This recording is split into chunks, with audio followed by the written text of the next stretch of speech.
Hello race fans and welcome to Circuit Spa-Francorchamps. It is the final round of the PorscheSport Carrera Cup and we are sure to be in for an absolute thriller between Maxim Ramstein and Alexander Teeb. They have traded blows all season long and it comes down to this. My name's Peter MacKay and joining me in the commentary box tonight is Soumil Arora. Hello and welcome folks. What a weekend this promises to be. The final round of the season and what a track we've come to for this one. It's Circuit Spa-Francorchamps, a proper sports car legend. And with the long straights here, Peter, this could very well be a draft fest to define the final round. And there is one very important catch. And that is double points, isn't it? So that's going to be an absolute thrilling prospect as we go through the race. And we also have the Alcantech trophy as well, Soumil, awarded to the driver who's gained the most spots in their heats. And our very own Dane Baird is in competition for that. Absolutely, that is a trophy for the driver who has gained the most positions in the heat races. Lots of big financial rewards for the drivers to play for, but more than that, Peter, it's a case of pride as well, because at the very top, Maxim Ramstein and Alexander Teeb, even with double points on offer, these two folks are the only two men fighting for the championship. And man, things look exciting right here. They do indeed. Alexander Teeb leading the way on 706 points, with Maxim Ramstein on 665, but with double points today, it is anybody's guess. There are many ramifications, but all Teeb has to do is finish ahead of Ramstein to win the championship. However, if Ramstein wins the feature race, he will win the championship no matter where Alexander Teeb finishes. So this is very much a winner-takes-all scenario as well. Dylan Bursey is the best of the rest in third. It's been a strong season from him, from the Antipodean teenager. Quentin Violati in fourth and Kieran Harrison in fifth. The HM Engineering ace. And Soumil, a question for you. How important do you think it'll be for Maxim Ramstein to have an HM Engineering, to have a little bit of an ally up there at the front today? Oh, quite a bit, because if Maxim Ramstein is leading the race, and for instance, if Alexander Teeb is stuck behind and being number 3, and if the car in second is an H&M Engineering car, then Ramstein can actually slow the pace down and the teammate can help him go really forwards, because then the second driver, the second HM Engineering driver, can allow Ramstein that breathing space and he can just run away with it. And most importantly, Peter, Ramstein needs to win this one, and he needs to fair and square beat Alexander Teeb to win the championship right here. So for him, having the extra advantage of a couple of teammates to help himself out is going to be a major factor. But don't forget, it's Alexander Teeb we're talking about here. It is, of course. Alexander Teeb has concluded his season in the Tag Heuer Porsche Esports Super Cup. Not only the highest level of Porsche one-make sim racing in the world, one of the very highest levels of sim racing full stop. So Alexander Teeb, one of our World Championship level drivers in the field in that 54 Team Redline machine. So the drivers just in the latter stages of qualifying right now, trying to put in the best lap times they can. But here at Spa, well, if you remember back, the first time we commentated together, Soumil, was back at the 12 Hours of Spa. God, it feels like a lifetime ago now. But, of course, here at Spa, it's the track limits you've got to watch out for, and they are so strictly enforced. Yeah, absolutely. The iRacing police is always waiting to catch you out. In fact, even if you put a couple of wheels here and there outside, that big slowdown penalty could be waiting for you. And there are lots of interesting corners where you can actually be caught up with that. Turn 1, for instance, we just go too wide. Team, of course, right now in the third sector of the track, which is very fast and flowing. But after Blanchimont, after this very quick left-hander, which these drivers take almost flat, we come to the bus stop chicane, where drivers can often overshoot their braking. And that is the key hotspot, Peter. Not only can you get a big slowdown penalty, but in the race, it is so easy to collide over here. Oh, look at Team pushing the limits. He's just bouncing around everywhere. That's commitment, isn't it? Wow. On a qualifying lap, already in pole position is Alexander Teeb. So he's laid down the gauntlet. And of course, when we spoke to him a couple of weeks ago after the penultimate round at Zandvoort, well, Alexander Teeb is as we see the number 3 of Gilda Lion going for a nice twirl, and a very stylish finish to his qualifying session, as Artem Grabau does a little bit of a 90-degree spin as well. But yeah, I mean, quite ominously for the rest of the field, Alexander Teeb said he swooned almost, didn't he, Soumil? He's just like, I love Spa, I can't wait to go there. And Maxim Ramstein's probably going, oh no, that's not what I need to hear.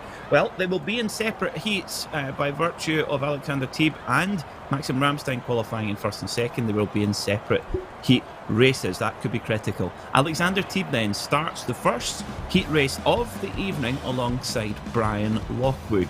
Sam Koiter will start third alongside Robin Osland. In fifth will be Kieran Harrison for HM Engineering alongside Alexander Lauritsen. Artem Grabau, the lawmaker, will start alongside PorscheSport's very own Gavin Halls in 8th place. Watch out for the Vampire. Lewis Ward, number 97, will start from 9th with Karsten van Eyck in 10th. Tobias Meisel is 11th with Tobias Meisel in 11th. Hugo Gallo will start 13th alongside Martin Donati. Jacob Robotham 15th alongside Michael Pedersen. And finally 17th will be Hendrik Lichtenhagen, as we have 17 cars lining up for this opening race of the evening. We have 2 heats to begin with of 20 minutes apiece, and only 10 cars from each heat going through automatically to the feature race, which is where all the big points are handed out. So we're waiting for Alexander Teeb, as casual as ever, just strolling up to his pole position spot. Of course, his honour to do that. And there he is. Alexander Teeb takes his spot on the front of the grid. Gavin Hall's there for Team PorscheSport in 8th position, right in the middle of the pack there, so in good spot to get through. Sam Koiter there in 3rd. Robin Osland in 4th. We wait for the revs to rise. The car's tense on the line, the driver's tense on the line, and we are green here at Spa-Francorchamps for the final round of the PorscheSport Carrera Cup, and it's an excellent start from Alexander Teeb and also from Sam Koiter. Makes a brilliant start and gets up to 2nd position straight away. Robin Osland there in 4th in the number 44, the man from Gavel in Sweden. But so far so good. They all get cleanly through Eau Rouge and Radion. And now this is the fun part, because the draft could come into picture. Sam Koiter just exiting off the wrong way of Eau Rouge. Couple of drivers going wider in the background too. That could be a slowdown penalty in the making. But at the top, Koiter is defending from Lockwood and Robin Osland as we come across to the chicane initially. Oh, they're still going side by side, almost making contact there. Robin Osland is defending really hard for that position. Yeah, Sam Koiter, unfortunately, his 2nd place that he worked so hard for at the beginning of this race has gone out of the window. He's having to serve a slowdown penalty there coming out of Eau Rouge, so just exceeding track limits enough. We talked about it before the broadcast. So important indeed. And well, Kieran Harrison in the number 9 Porsche, he's really getting the move here as well. Of course, Kieran very quick in a touring car, and quick as well in these Porsche Cup cars. Robin Osland goes wide at Pujon, and that allows Kieran Harrison to go by. So Maxim Ramstein's teammate, he's on the move, and that is good news indeed for HM Engineering. Kieran Harrison is not taking any prisoners. He saw Robin Austin make a mistake and he had to go for it. And so Harrison moves up into P number 4 with Austin chasing behind in P5. But look at Artem Grabau in the back for the Wild Animals team. If I'm not mistaken, this is the highest I've ever seen him be in any race so far. And Grabau is making the best of it. But Harrison goes slightly wide and now Austin is on the charge. Yeah, Robin Osland, the super Swede, he is on the move, and I think you're absolutely right. This is the strongest we've seen from Artem Grabau, but both the Wild Animals guys, Artem Grabau and Kirill Kolobuksov, have got into more than their fair share of incidents, so always a bit of a danger car, that Wild Animals machine. I can see where they came up with their team name, but Kieran Harrison, he's pushing hard here in third place right now. Fourth place, my apologies. And well, Alexander Teeb off to the perfect start. Brian Lockwood, we even named a corner after Brian Lockwood last time out at Zandvoort, so impressive was he. And he is in second position right now as they head down this very, very long straight down towards Eau Rouge. Oh, that's the number 97 car.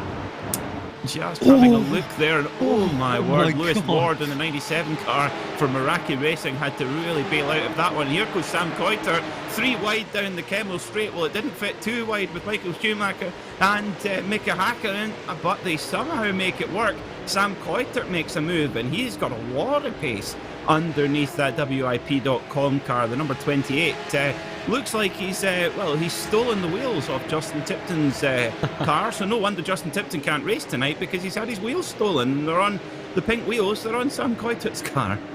And Sam Coiter is chipping away. In fact, with Artem Grabau, he had a big slowdown penalty on the exit of La Source, the first corner. Lewis Ward was gaining, but then Artem Grabau just had the biggest snap right at the middle of Eau Rouge, and that probably scared Lewis Ward. He had to take evasive action, and so he went wide. And here he is right now, Sam Coiter making big use of all of the drama ahead of him. And in fact, the funny thing is, Peter, there is big drama for P number 3 in the championship, because Dylan Burse has not been able to qualify for this. Kieran Harrison making up positions, and Sam Coiter, who was in second, is now carving his way back up. Although this may just be the first heat, but the fight is really getting exciting over here. It is indeed, and Alexander Teeb has got off to the perfect start for his evening. All he can do is just get himself onto pole position for the feature here.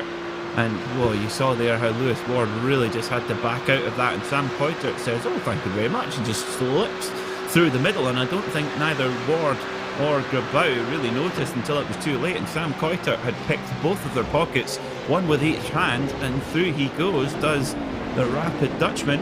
I can imagine that little trick was learnt on the kart tracks of the Netherlands, that's for sure.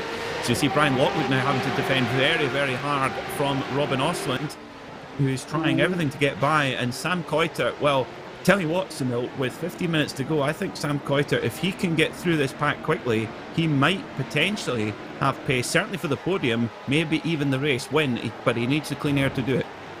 And now they go side by side. Coiter behind. Robin Austin has the edge heading into Eau Rouge. And smartly Kieran Harrison backs off, because he knows that this is where the draft comes in. He could make that move, but so could Coiter, who looks to the outside line on Kieran Harrison in the HM Engineering car. They are going door to door over here. Austin trying to attack Alexander Lauritsen as well. Sam Coiter gets it almost. Yes, indeed. Coiter moves up into P4 for the Maniti Racing team. And his next challenger is Robin Austin. But in the back, there's a big accident. Now, what has happened there? Oh, that's the number 15 car off. Now, who is that looking at my timing screen? The number 15 of Tobias Meisel. Tobias coming down towards Le Com. He's in the draft of Grabau there. Now, does he just loses it on the brakes on the way in. A very typical incident in these cars. They are tricky machines to master. Rear-engined, of course, 4-litre, quite a big capacity engine in the rear of the car, and it does make them, well, unforgiving at times, is maybe one of the more polite descriptions that has been given. But Sam Coiter, that was a beautifully clean but clean and cheeky at the same time to get past Kieran Harrison there on the way into Lake Combe. Beautifully executed. And, well, he looks in very fine form this evening. Well, much like a mouse, he's just nibbling his way past and eating every single bite offered to him. Robin Osland now trying to attack Alexander Lauritsen for P number 3, but at the back he's got a big train right behind. Look at this choo-choo train of Porsche cars heading towards the bus stop chicane. Who's going to make the move this time out? Coiter attacks and defends simultaneously. He's going door to door once again with Robin Osland, and guess what? Coiter makes the move, and now Harrison has his chance to make something with Robin Osland as well. Drama everywhere, Peter. Oh, Sam Coiter, he really is the man on the move. But Robin Osland now, will he have a big lunge? No. But he's defending from Kieran Harrison. They go side by side on the exit of La Source hairpin. And next up for Sam Coiter is Brian Lockwood up ahead of him. My apologies, Alexander Lauritsen. Brian Lockwood is the one after that. My apologies, my mistake. Very similar race number, 143 for Brian Lockwood. And Alexander Lauritsen 148, that is my excuse anyway, as we are riding on board the top windshield, the PorscheSport windshield strip camera, and Kieran Harrison moves to the inside and gives Robin Osland about a Porsche 911's width going into Lake Combe there. They go side by side again, and Kieran Harrison, well, you can tell he's been practicing in touring cars, that's for sure, Soumil. Yeah, he has been. That is some good racing right there. Kieran Harrison just very, very politely carving his way past up into P number 5. But he knows what he's doing, and he's certainly putting that to the test right here. Notice the driver's using every single inch of the circuit, Peter. And that's a quite classic racing driver thing. You offer them a millimetre and they take a whole kilometre. They will use every single inch of the circuit to try and maximise their speed, and each and every one of them seem to be doing just that right now. They are indeed. Yeah, here at Spa, track limits are always a discussion point, that's for sure. In many ways, the Spa circuit is very old school, but in others it's absolutely world leading, or certainly at the certified to the highest grade, and a lot of that in this modern age means tarmac runoff, and that just, if you give a driver tarmac runoff, like you say, they will use it however they wish. And whereas if you have grass and gravel, well, that changes things completely, but that is just an ongoing debate in the motor racing world. But Sam Coiter is the man on the move. He looks to the outside, which will give him the inside on the switchback. In they come to the bus stop. Oh, I tell you what, that was really putting a lot of faith in the other driver's hands there for Sam Coiter. Kieran Harrison slipped his way by of Robin Osland, and Sam Coiter is released then into third place. He is absolutely on a charge, but we're already halfway through the race, and this is maybe just a little bit of too late. Well, I wouldn't say too little, but just a little bit too late for Sam Coiter. Lockwood, he is already way up the hill, and Alexander Teeb further on even still. So Sam Coiter, he's done an amazing job, but he will be kicking himself about that slowdown penalty on lap 1. And the gap between Coiter and Lockwood around 40 points in the championship. Other players, of course, also in this big battle for P number 3.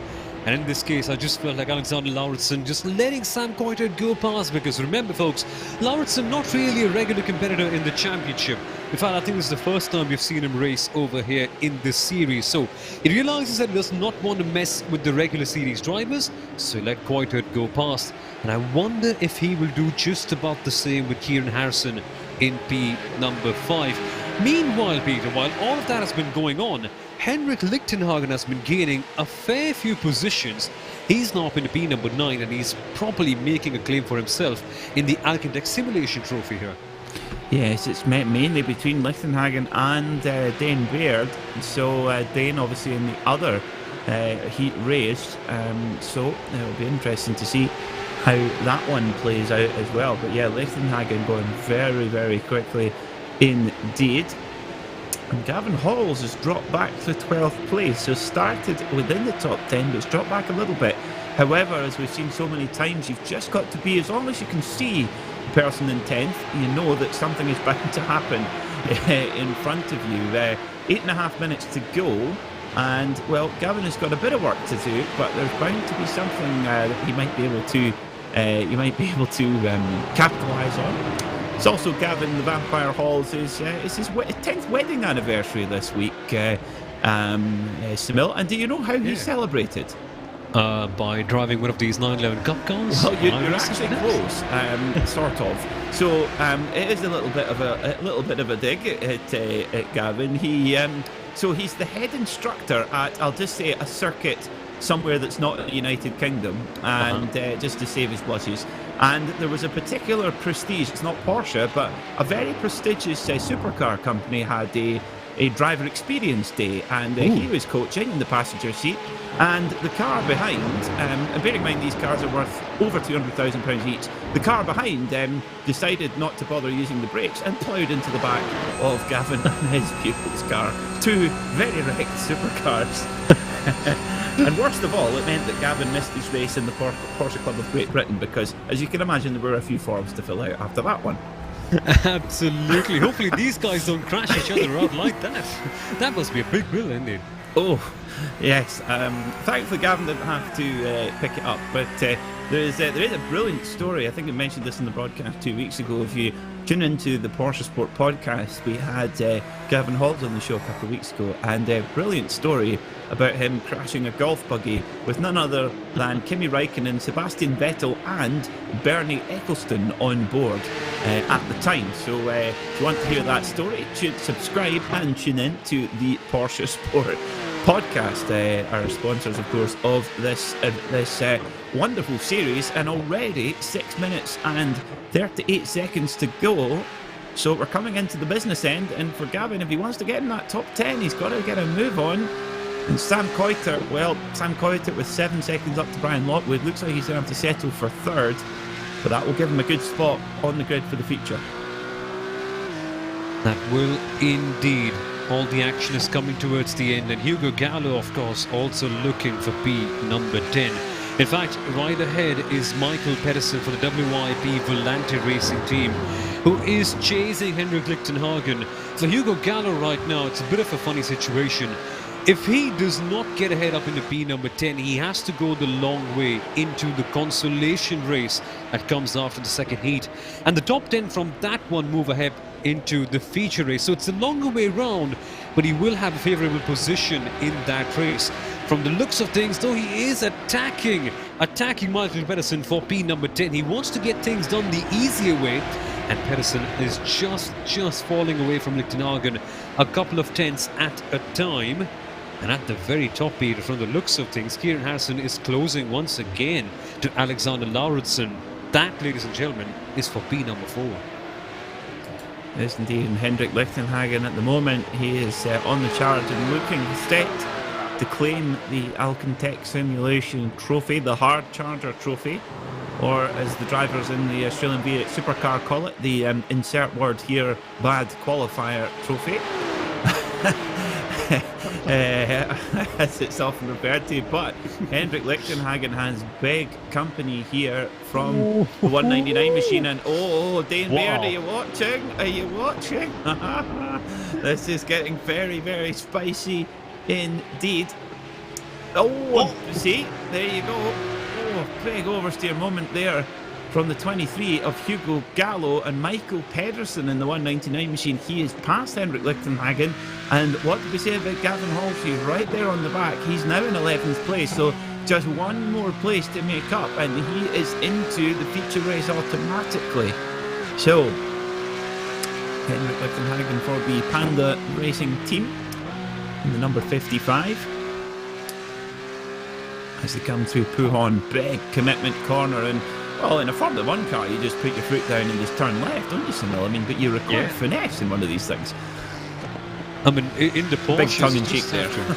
Exactly, absolutely, 100%. While driving this in one of the Porsches, in fact, you just have to career your way past and just caress the throttle very, very gently, because one big moment on the throttle, you can either have a big moment of oversteer, or you could just understeer your way past, which is such an excruciating feeling.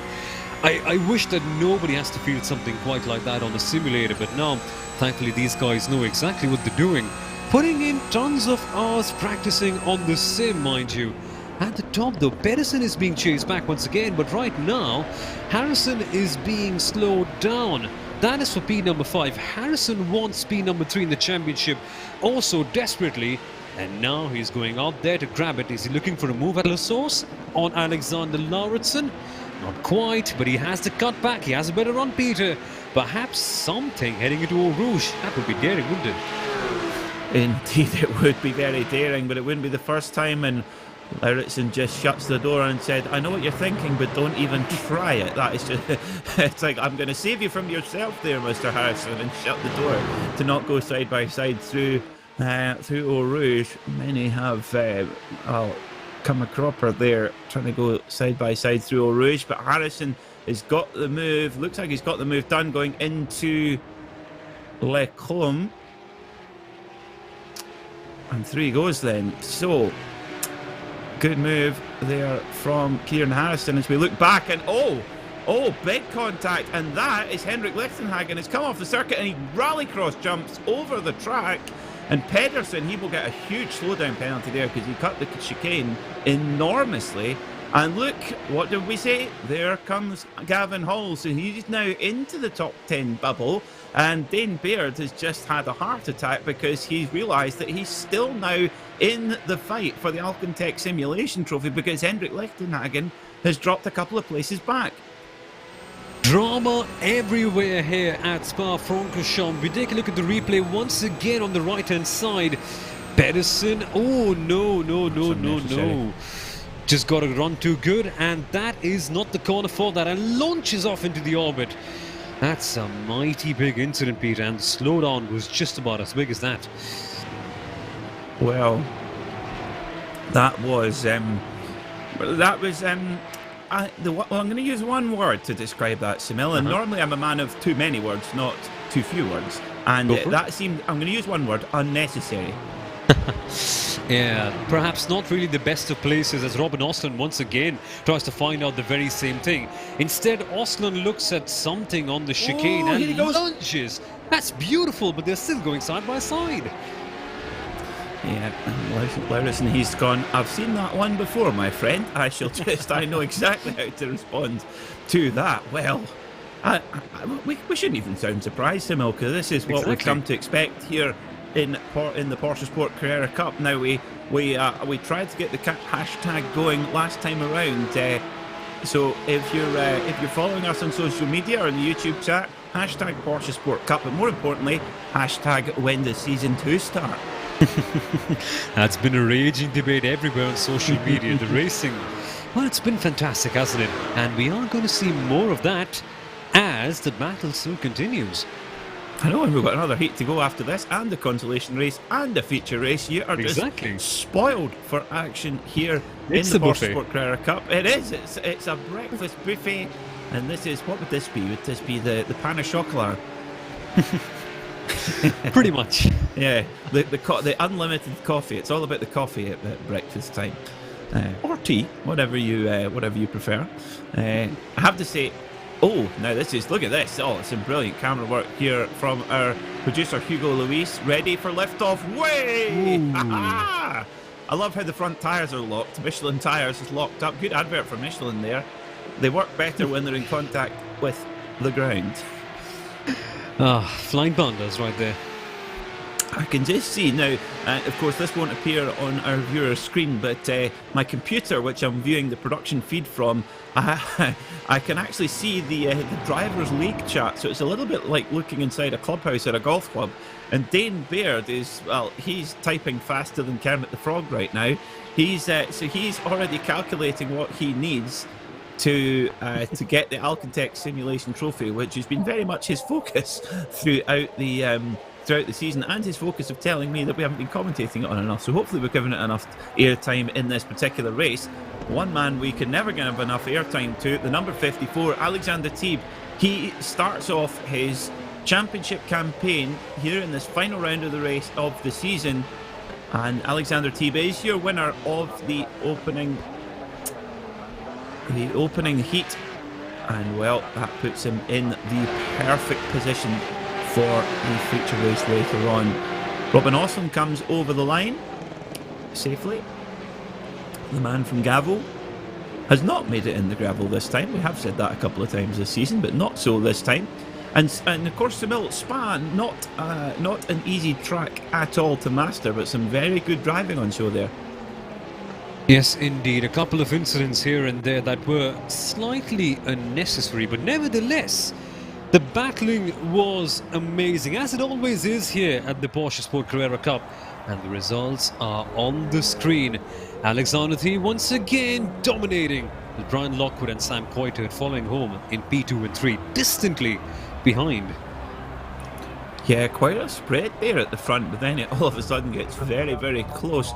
Alexander Lauritsen finishing in 6th, Lewis Ward 7th, Artem Grabau, the lawmaker, in 8th, Michael Pedersen 9th, and Gavin Hall's just pinching that final automatic entry. The men on the bubble, Hugo Gallo missing out. He'll have to go through the Consolation, as will Hendrik Lichtenhagen after, well, he gets the most points for airtime anyway, that's for sure, both on camera and in terms of meters off the ground for Hendrik Lichtenhagen. But let's see how they line up then for this second heat of the day. Maxim Ramstein starts on pole position, critically with his HM Engineering teammate Rasmus Busk alongside him.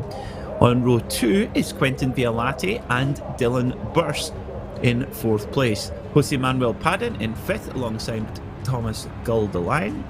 Kirill Kolobuksov is in 7th with Oscar Wilkins in 8th. 9th is the King Hippo himself, Ryan Parkins, alongside Pascal Costa, with Ross Yost and Ivan Harasta in 11th and 12th. Tristan Marks starts from 13th alongside Mark Jones, Justin Rem in 15th, with Clement Andriot in 16th. And finally, at the back of the pack, Dane Beard in 17th.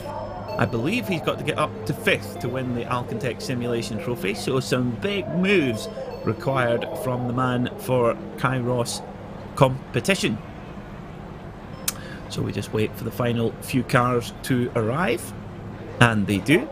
So we will just be getting the flag prepared. The revs will rise, the drivers will poise, ready for the perilous run into Last Source. Always a hot spot for action, but they got through cleanly in the first heat. Can the heat number 2 guys do the same?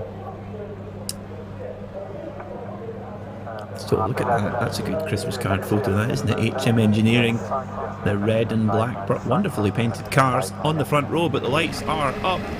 We're about ready to go here at Spa. The cars poise, the revs rise. Oh, we've got a mover at the back there, and we are green here at Spa. And it was one of the WIP cars getting a false start, so that will be a penalty for them. But so far so good for Maxim Ramstein. He gets away cleanly, and he's got the perfect rear gunner behind him, his teammate for HM Engineering as well. Good start from Dane Baird in the number 36 car. He's made up a few spots straight away through La Source as they pile through Eau Rouge for the first time. There we go then, and Busk is already doing his main job, blocking off people from behind, and it's a slowdown then for Quentin Vialati at the most excruciating place on the long back stretch. Oh, look at the ocean, look at the sea of cars passing him. Vialati must be gutted, and they're going 3 wide. Oh my goodness me, 3 wide at Le Combe Chicane. How have they come off clean? Quite simply, not all of them have. Oh my... Sorry folks, that is... what a shame. We've not only have we seen the King Hippo himself, Ryan Parkins, in the 225 car get barged out of the way, no other word for it there, by Quentin Vialati. We've also seen, I think, one, if not both, of the Kairos competition cars be wiped out there. So let's have a look at this. So Quentin Vialati, he's serving the slowdown penalty. He's over there in the 991 machine. Ryan Parkins gets one barge from the WIP car, and then Quentin Vialati doesn't look in his mirror, whack. And then that sets off a bit of a chain reaction with Dane Baird spinning and also his teammate as well. What a pity for Ryan Parkins. There's also a bit more action here as well. Oh my word, that's a big accident there. Oof. If that would have happened in real life, Peter, that just would have been a one-way trip to the ICU. Regardless Yes. of how safe the circuits and the cars have become, that's a bit scary, isn't it? Indeed, that is one of the advantages of sim racing. One, indeed, is that you not only do you not have to pay the repair bill, you don't have to pay the hospital bill either. Exactly, absolutely. But look at this going on right here. 3 wide on the front stretch. Oscar Wilkins, the WIP Volante driver, going side by side with Rasmus Busk and Dylan Burse. Burse seems to have the edge heading into the initial corner. La Source. Wilkins is going to the outside line. A bit of a lock-up right there by Busk, and he loses the position. So all of a sudden, Maxim Ramstein no longer has a rear gunner, but he has a gap of 2.3 seconds, and that's a bit of a good one, isn't it? He'll just be calm and relaxing at the top. Yeah, it will be Maxim Ramstein last time around from a standing start at 223.0. Very, very fast indeed for the man for HM Engineering. But to ride on board with Oscar Wilkins for Shark Team Racing, the number 33, really putting the heat on Busk. And of course, the 222 of Rasmus Busk. He is a relative newcomer to the series, arrived in the last round or so. So yeah, it's a different complexion for him, very much playing a support role, I guess, for Maxim Ramstein, and doing a pretty good job right now, because he's keeping on to the back of Dylan Burse and making him look in his mirrors rather than look ahead at chasing down the 729 of Maxim Ramstein, who has been an absolute revelation here in this series. He has run Alexander Teeb all the way, and it is an absolute straight fight, a showdown between the pair. And as it stands right now, they will both join each other on the front row of the grid for the feature race, for what will be effectively on a winner-takes-all race. It will indeed. And in fact, the one thing that you brought about was the HM Engineering drivers. Of course, Busk, among other drivers too, joining in to the second HM Engineering team. And that's something that really motivates me and encourages me quite a lot, because HM Engineering, not only did they have Harrison and Maxim Ramstein initially, but they've also brought along 2 more drivers, and that is a very, very bright sign for the series. Of course, growing at every single stage of the way. Now Busk is doing his best to try and get the position. If I'm not mistaken, I don't think the HM Engineering drivers, the new ones, had the best of rounds at Zandvoort the last time out, but from the looks of things, they have been working hard, and the results are showing right here.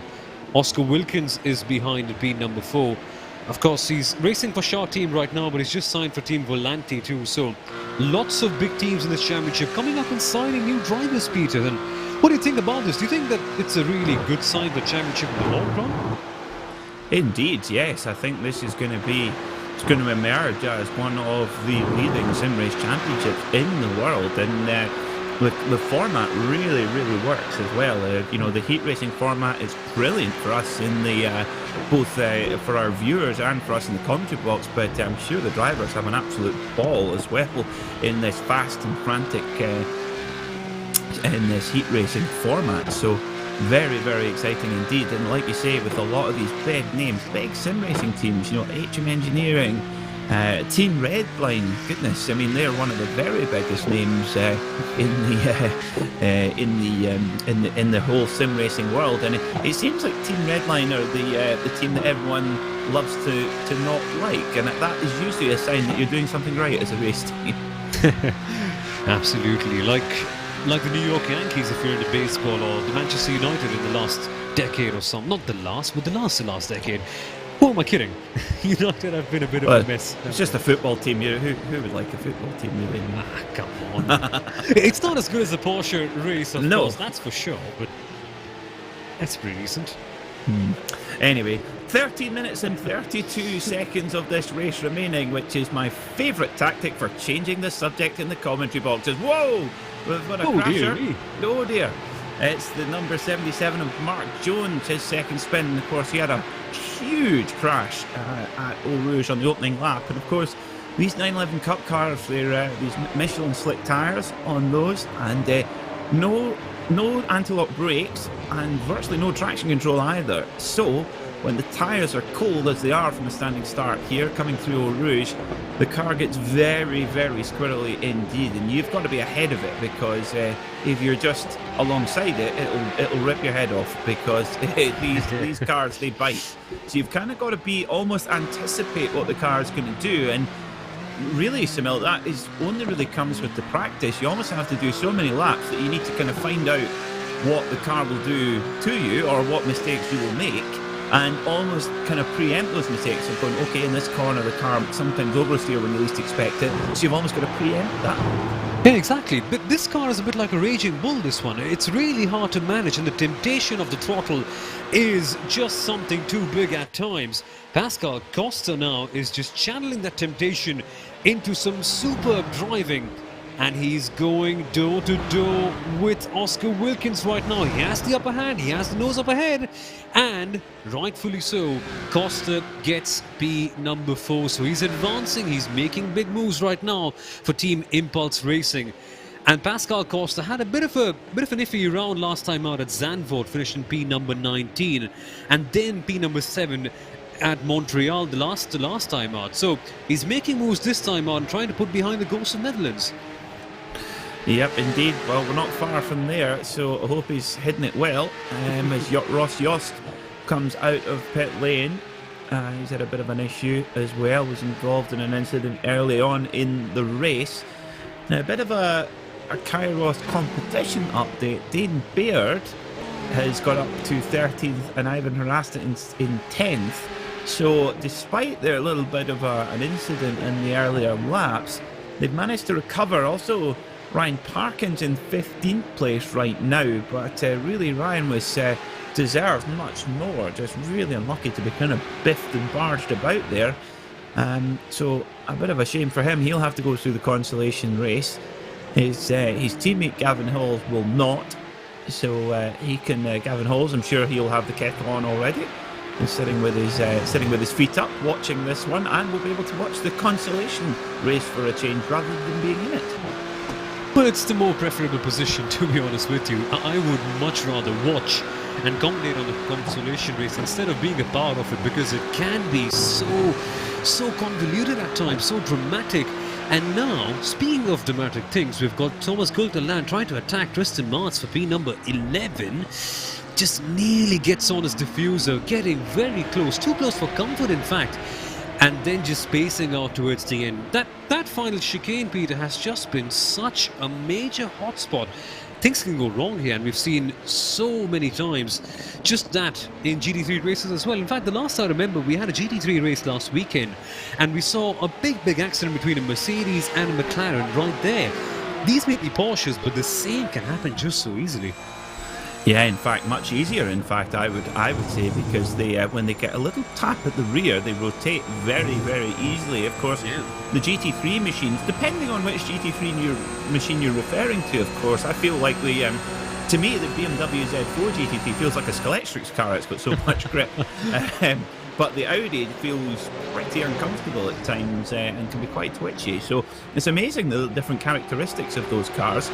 So we see this is a great battle between Gilda Lion in the number 3 machine and the number 18 of Tristan Martz. But up ahead of them is Ivan Harasta, and Ivan Harasta has the ticket to the ball. He's got the hot date for the ball, which is the automatic entry into the feature race. The other guys, Gilda Lion and Martz, well, they've got to chance their arm in the carry-out queue. Yeah, exactly. The battles for the consolation race are heating up. Ivan Harasta, of course, for Team Kairos competition, I beg your pardon, holding up into P number 10, but he's not the only one who wants that position. And I see Oscar Wilkins has had a big incident. That seems to be in the double right-handers in the final sector. Oh, Oscar Wilkins has wilted. Oh, dearie me. He's had his fins clipped as the Shark Team Racing man. Coming into Campos and Stavolo. Oh, dear. Now, he has gone back to 7th position, so he's still within the top 10 bubble. Of course, has pushed him a little bit further down the order, but whoa, now look at that. The car started to go, And about 2 or 3 tenths of a second went by, and then he's like, oh, oversteer, oh dear, I've got to throw some steering lock at that. And that is a perfect demonstration of how these cars can throw such a surprise to you. Exactly. Oh, Whoa! no. I'm talking Oh, off. no. Oh my word.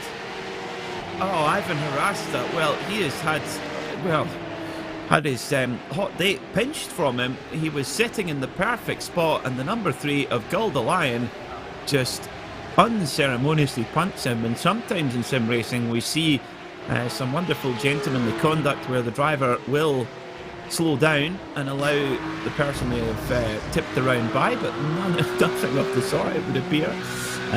So now that puts Kristen Martz now into that critical 10th place to get that automatic entry into the feature, and Dane Baird now fighting for that spot. Now, Soumil, as you might know, Dane Baird has the second best haircut in iRacing, so he'll be wanting to make his way to get that spot in the feature race. Fairly aerodynamic it is. I hope so. I haven't really seen it myself, but it's like a Red Bull, a sort of a circa 2014 Red Bull wing when they had to just throw downforce at it. Oh, that one.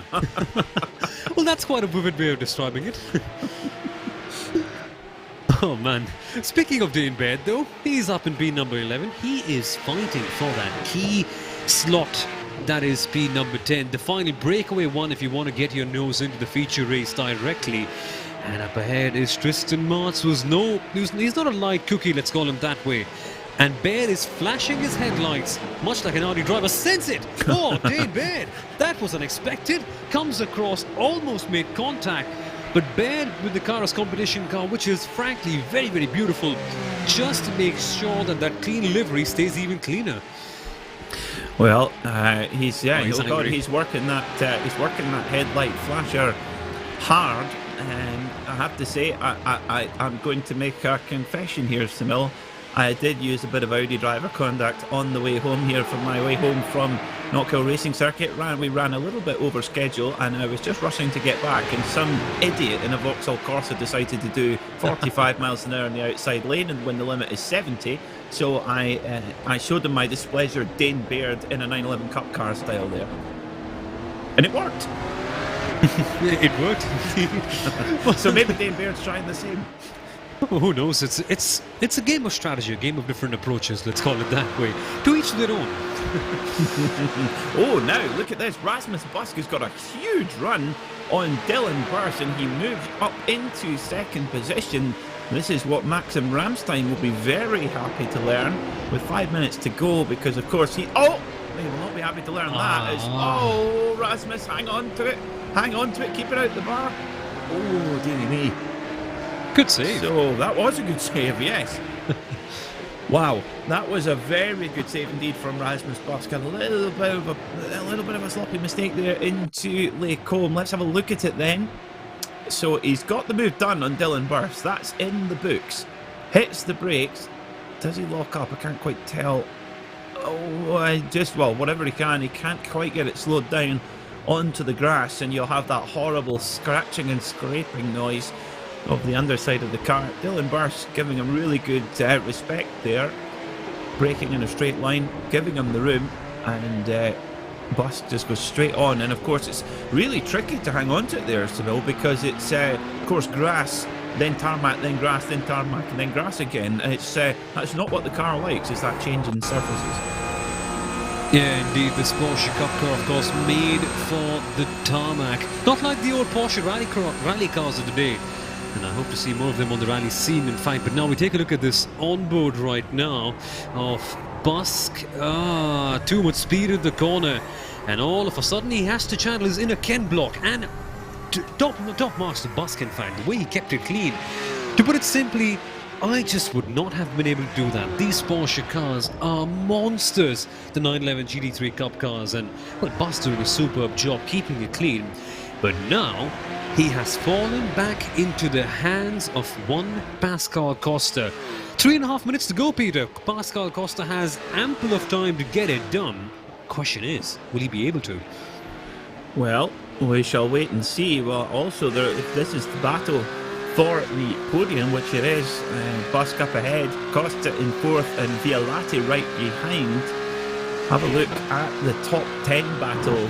Lion, Dame Baird, and look where he's come from. The King Hippo, Ryan Parkins, he got punted off the track on lap number 1, and he has fought his way all the way back from the back of the pack into a possible promotion to the feature races. This is side by side between Busk and the 801 car of Costa, and they go side by side again down towards the Brussels hairpin. Dylan Burse, he's well up ahead. He's looking in the mirror going, oh yes boys, have a punch up, that's great, I'll just cruise to second place. As Vialati has a big look up the inside, and he's certainly not shy. He's certainly not backwards and coming forwards, as we say here in Scotland, Soumil. And now these guys are fighting as if they've got their lives on the line.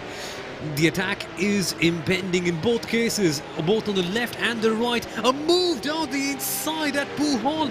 Oh no, you do not do that. You do not do that until you're not in your sane mind. Thankfully, both these guys have not crashed, but boy, that was something oh so risky. And I don't have the guts to do something quite like that, and thank goodness me, they're clean, but not anymore. Oh, Vialati's in the wall.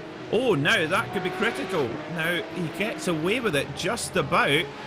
Oh, well, Vialati getting himself in a plenty of trouble as well. And meanwhile, where do we look? On the right-hand side of your screen, you'll see Dane Baird versus Ryan Parkins. It's Hair Gel versus Hippo here in the PorscheSport Carrera Cup.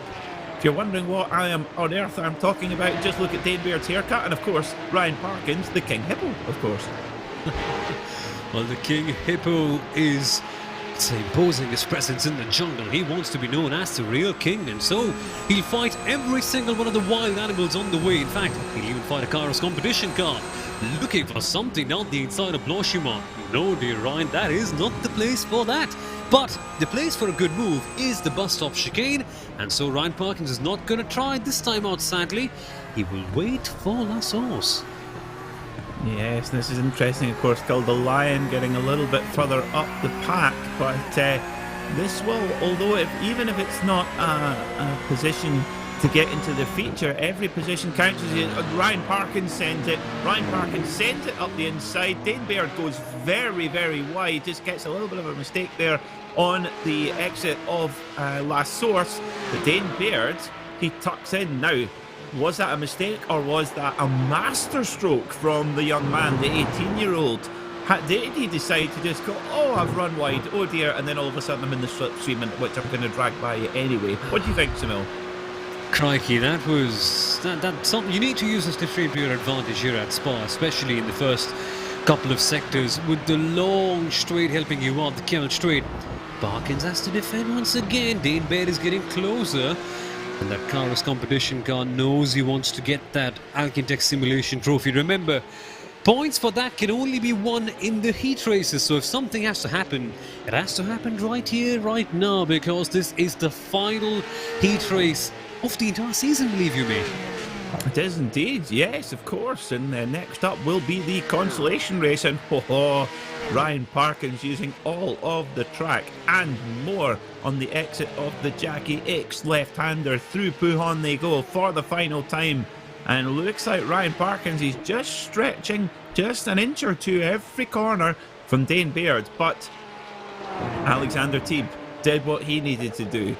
On pole, wins his heat. Maxim Ramstein, he has equalled that. He has won his heat by an absolute postcode here. The Rapid Dutchman, number 729, Maxim Ramstein, is your winner in the second heat here in the PorscheSport Carrera Cup. He flashes his lights at Barney the Flagman, saying, what do you think of that, big man? And he is your winner in this second heat, and he will line up on the front row alongside Alexander Teeb for the critical feature race. So, Soumil, we are going to get what we came for.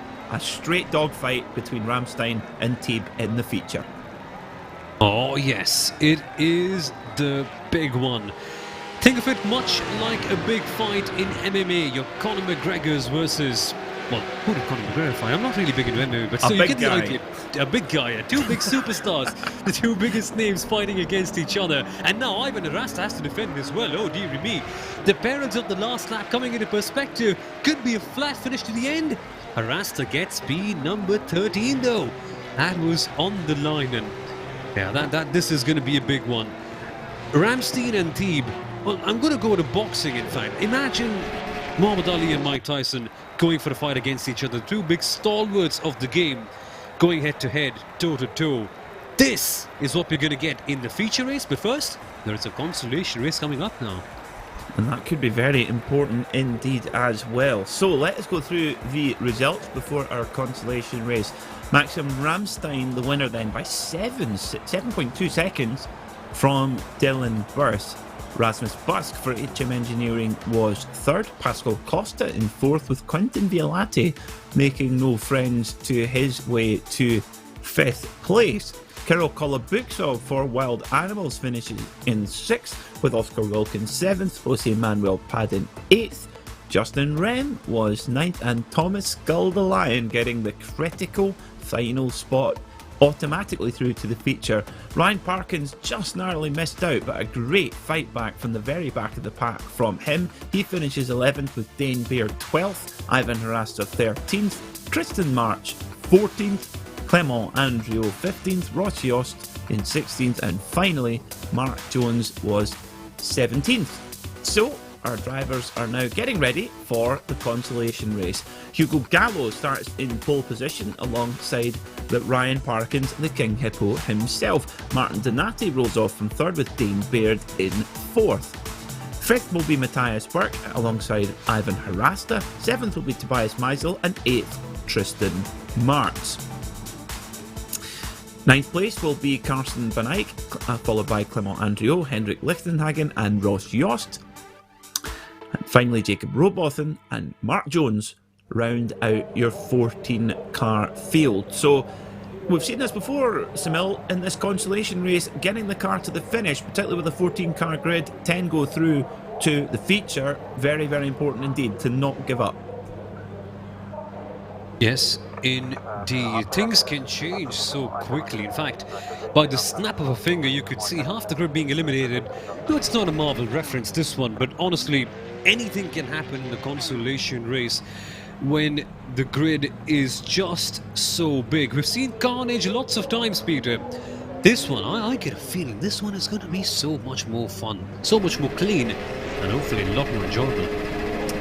So, when we get ready to go, the drivers poised on the start-finish line, and we are green and racing here at Spa. The final consolation race of the season, and they jostle for position heading down into turn one. And Dane Baird gets a big tap into a spin. Oh no, the Kairos competition man has been spun. Well, we know how much Dane likes going from the back of the pack through the field. He's going to get a good dose of it here in the consolation race for 20 minutes through Spa-Francorchamps. But Gallo and Parkins are off to a thrilling start here up over Eau Rouge and Radion they go, and Ryan Parkins straight in the draft of Gallo. They go down the Kemmel Straight side by side. Who's going to have the guts on the brakes? Is it going to be the King Hippo Ryan Parkins? Is it going to be the 23 of Hugo Gallo? Parkins goes very, very deep. Will he get the switch back? He does. So Ryan Parkins, the 225, moves to the front here past Hugo Gallo. Ryan Parkins just committing that much more to the corner than Hugo Gallo and snatching the position for himself. You've got to do that in big races like this one. At the back, I see one of the Volanti cars going side by side. That must be Karsten Van Eyck with Tristan Martz. And that, if that is the case, would be for P number 9, just on the bubble for the qualifying positions. All the battles are just so important, and a couple of drivers flashing their headlines. Dane Baird right here is making his comeback once again. At the back, trying to make a few moves. Of course, a 14-car grid, only 10 go ahead. 4 drivers will not make their way past, and for them, the pressure is just on. Riding on board right now with Matthias Burke as we come to the third sector of this amazing Spa-Francorchamps circuit. At this stage, the draft can be a huge factor. You don't want to go really outside over here, otherwise you could get a big slowdown penalty. And Matthias Berg will be just in the draft, and so will be Hugo Gallo, Peter. Yep, Hugo Gallo in the second place. We've got Clement Andriot in third for Team Cast in those wonderful... well, it's funny how they're called Team Cast because they are much look like the Castrol colours. Of course, Castrol with a C, MacKay, like Team Cast are. And Clement Andriot goes very deep in the bus stop. Matthias Berg a lot tidier, and he gets back on the power using that typical Porsche drive traction. Clement Andriot has to go defensive. He leaves the door wide open into La Source. Why has he done that? Because that gives you a fantastic exit, and he's got the drive side by side down to Eau Rouge. Who is going to have the guts here into Eau Rouge? It looks like both of them are. Oh, wow. And that is, oh my wordy. Hendrik Lichtenhagen now just getting into the back of Andriot there. Oh my goodness me, that's close. And it's just gonna get closer, Peter, because we're coming up to the Les Combes chicane. The 55 and the 17 are still dueling.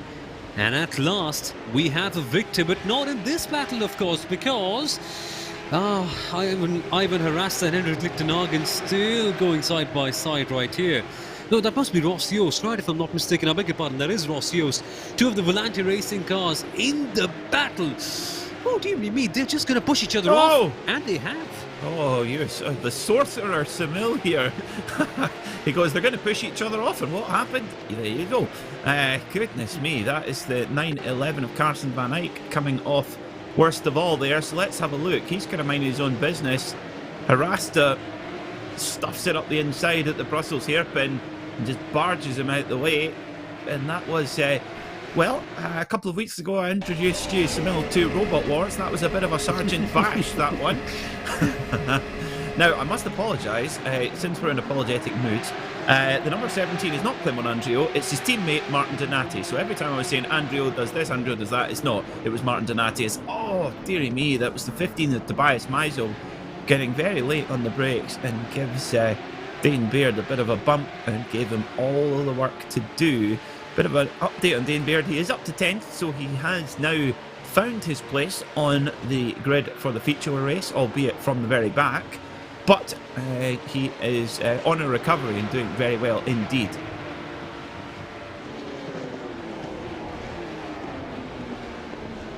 Of course, we're now in the consolation race. We've had multiple rounds in this championship. Oh my dearie me! What has happened here for Jacob Rowbottom? He's facing the wrong way at the bus stop chicane. Made some contact, which is just so easy to do at this corner. And in the end, Jacob Rowbottom loses position. So, sends something down the inside. Ah, man. Well, to his credit, you've got to be ambitious. But that just didn't work out well, did it? Maybe he Rowbottomed out on the curb, perhaps. Sorry. Well, that's some good That's the worst play, of the season. Sorry, I've saved that one up all season. Oh dear. Oh, I'm sacked for that one, I'm sure. Never mind. As we see Ross Yost making his way up into 5th, going side by side with Martin Donati, and Martin says, absolutely not. You'll have to do better than that, young man. And he slams the door shut and claims 5th position for himself. Hugo Gallo still not out of this battle for the lead. He's only 0.8 of a second behind Ryan Parkins. And we've still got 14 minutes left to go. So this battle is going to rumble on throughout the day. And certainly Hugo Gallo's speed behind the wheel is certainly a lot more impressive than the wines of that same name, which are truly undrinkable. Well, they say, well, that's a funny thing about wine. It just really fits in with your taste. But this race is really aging like fine wine, isn't it? Just getting ever so better towards the very end. And now, Ryan Parkins, if I'm not mistaken, Peter, is that the first time we're seeing a PorscheSport car in the lead of a race? Any race, in fact, in this championship? I think it might well be. That's a very good point, yes.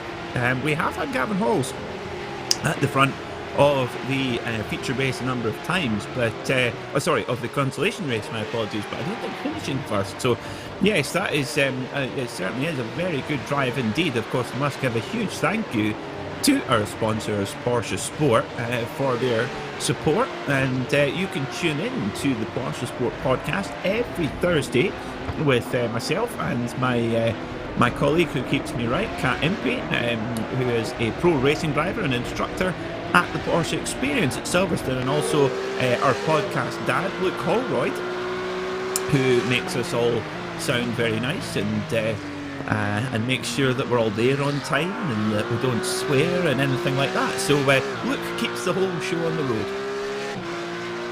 Well, quite like Ross Yost is keeping his car on the road as well, and he's just closing in at Eau Rouge. Martin Donati is the next driver ahead, and Donati has a huge moment on the exit of Eau Rouge. Tell you what though, if you check his underpants, which, oh man, goodness, that doesn't sound right, but thanks. If you would, that would be some brown underpants right there, because Donati had a big Mary moment on the exit. Now Yost has closed up exponentially. I feel like we've got last day of school syndrome today, Soumil. I think the drivers have as well. Oh, brilliant stuff, I love it. So Ross, oh dear. You got me on that one. So, I quite clearly didn't think before saying that, did I? Very good, very good. As they come through the jacket. I know it's time for how long is the race left to go? It's 11 minutes and 26 seconds left to go in this motor race, and Ryan Parkins leads by 1.2 seconds.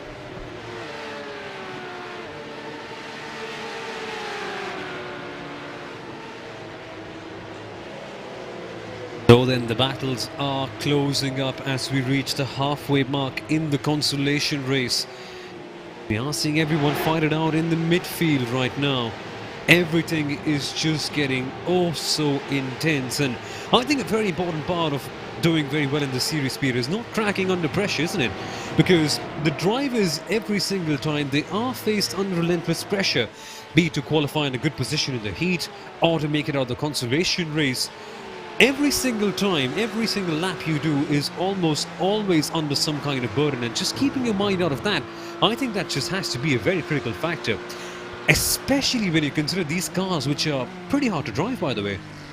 Oh yes, they certainly are, as if you've got nothing else to worry about in this fast and frantic action. Of course, this is the sort of action you'd expect from, well, a touring car race or a motorcycle race, but trying to muscle these cars around is no easy feat indeed. And Tobias Meisel putting the pressure on Ross Yost right now, with Martin Donati up ahead. Now that battle between Parkins and Gallo is just sort of accordioning back and forth.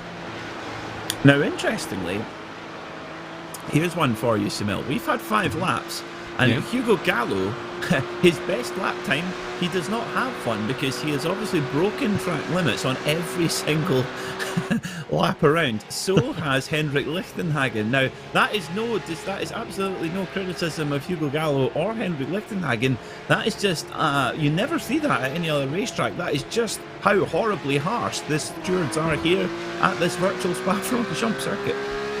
They are, they really are. In fact, iRacing is known for something just like this one, drivers being punished when they go outside the racing limits. And we have a club of people who say that no, they're a bit too harsh, they should actually be a bit more lenient. But in the real world, when you have walls all around and proper tight circuits, much like Zandvoort for instance, you can't break the track limits. You have to be completely clean every single time. And yes, Spa is a grade 1 circuit. You have the liberty of going slightly wide in certain cases, but a good racing driver is one who's able to just stay within the limits, because if you don't, the penalties are rather huge. And in fact, Tobias Meisel using a lot of the inside curbs. Now, the thing with that is, it may look very beautiful, it sounds amazing as well to say, oh, I'm a racing driver, I've used all the curves, but when your car noses up a bit too much on the inside curves for far too long, the front end just snaps away from you, and you can feel it going away from your hand, and it's much like sand slipping away from your palms. You can see it going, but you just can't get it back. Yep, indeed. Indeed. I know. Well, I feel like that when I go and put my hands. Well, when I was a kid, I'd put my hands into the pick and mix, and all the all the skittles would fall out all over the floor, and I just couldn't hang on to them. It's, oh goodness me, Martin Donati has a massive moment there on the brakes into the bus stop. He somehow gets a little bit of a defensive manoeuvre, but he has to allow Tobias Meisel through, and the number 15 of Tobias Meisel goes through, also Ross Yost as well. So 2 for the price of 1 there against Martin Donati. So he has to fight back. He tucks right in behind Yost, and they are very close indeed. Big trust required here going through Eau Rouge and Radion. Such a famous section, and always big commitment, particularly in these cars. And Henrik Lichtenhagen has gone off in the 55. Big puff of smoke there for him. He pulls over to the side. Now, is he serving a slowdown, or does he have damage? Henrik Lichtenhagen has had a huge moment on the outside of Eau Rouge. Henrik Lichtenhagen not really being able to work things out as well. Meanwhile, we are going door to door. As always, right here at Le Com, it is Ross Yost from the WIP Volante team heading towards the outside line with Martin Donati on the inside of this long looping right-hand corner, which just seems to go on forever. But then Donati, being the aggressive driver that he always is, grabs onto the position and does not let go of that. And meanwhile, while all this is happening, Peter, we've got a very, very interesting debate on the YouTube chat. In fact, the Panda Racing team says that Spa is the worst track in iRacing in terms of track limits, but Justin Tipton says that once you find the limit, you just have to not go over it, as we see Lichtenhagen snapping word. and doing a Kevin Magnussen. Oh my word, that is, well, wait, Francois Delacour, eat your heart out. My word, that was a fantastic save of the season there from Henrik Lichtenhagen. Get that one in. Now, would that go in? I don't know if that would go in the top 10 or not the top 10. I mean, I think it's got to go in the top 10. That was amazing. Wait, he actually kept it together, Peter. Yeah. Of course, I don't get the audio in my headphones, but I'd love to know if he just gave it a boot through the throttle and helped for the best, and that's not the best. Oh, from hero to zero. Well, I think that'll be not top 10, because Henrik Lichtenhagen, for the second time tonight, gets involved in an incident in the final sector. And, well, he said in the chat he should have lifted off in the first race. What happens here? He just tips him around, and they both go straight for the wall, and bang. Both guys, race ruined. What a pity. We saw that, didn't we? We just saw that a couple of months ago in the Formula FIWEC race. In fact, 2 LMP2 cars, same corner, same thing. You touch, bang, into the wall with 1,000 pounds worth of damage. In real life, that car would be battered, bruised, and completely be waiting to go to the junkyard. But in the sim, it's all alright, it's all okay. Man, this has been a chaotic race, hasn't it? As we see another save. No, that's Lichtenhagen with a broken steering column. Just literally limping his way around Spa. That is a sad sight, as we see Hugo Gallo. He was getting right onto the case of Ryan Parkins there. He'd been just chipping a little 10th here, a little 10th there, and oh no, what a pity for the number 23 car tribute driver. Let's have a look. So yes, look at that. He's right on the back of Ryan Parkins. The King Hippo, he's getting really loose. You can tell he's pushing, can't you? In the number 23, running the number of the great Michael Jordan, and oh, it's as if he can see that victory just slipping out his fingers there. Oh, you've got to feel for Hugo Gallo. Oh man, this is just so sad to see.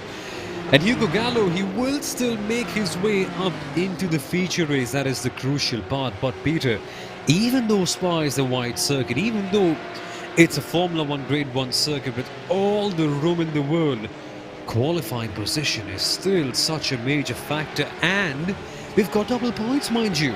So for Hugo Gallo in the championship, this is going to be a fairly big blow, because he has to make up the positions all by himself all over again. Yeah, it's such a shame indeed. And well, Soumil, I thought I smelt here, Gel. Dane Baird, after all that calamity, he's up to 5th after being at the very back of the pack. being turned around on into La Source. But Dane Baird, he is absolutely on the charge. He's now up to 5th place. Fantastic stuff from the Kairos competition star. Well, when he's not flipping cars on their roof, Dane Baird is actually quite a good driver, and we are seeing that into play right here at Spa today as he disappears, comes back, disappears, and comes back once again. Don't you worry, folks, that's not a magician playing a trick. That's just good old internet. Yes, indeed. Well, holding 5th position right now, 16 seconds off the pace of our leader, Ryan Parkins. And most of that was in the first corner, so who knows what Dane could have done in the early stages there. And, well, Jacob Robotham, he's the man on the bubble. So this is the very last scraps on the table for that vital piece in the feature. Of course, only 4 cars not going through here. And any driver who doesn't finish at the front of this group is not going through. And Jacob Robotham at the moment holding the position, but Ivan Harasta goes out to the outside in the number 63 Kairos competition car. He moves across slightly in the 66 of Yost. Now Yost will be carrying very, very big damage because he hit that wall really, really hard. And it doesn't really look like he can really have much answer for these guys.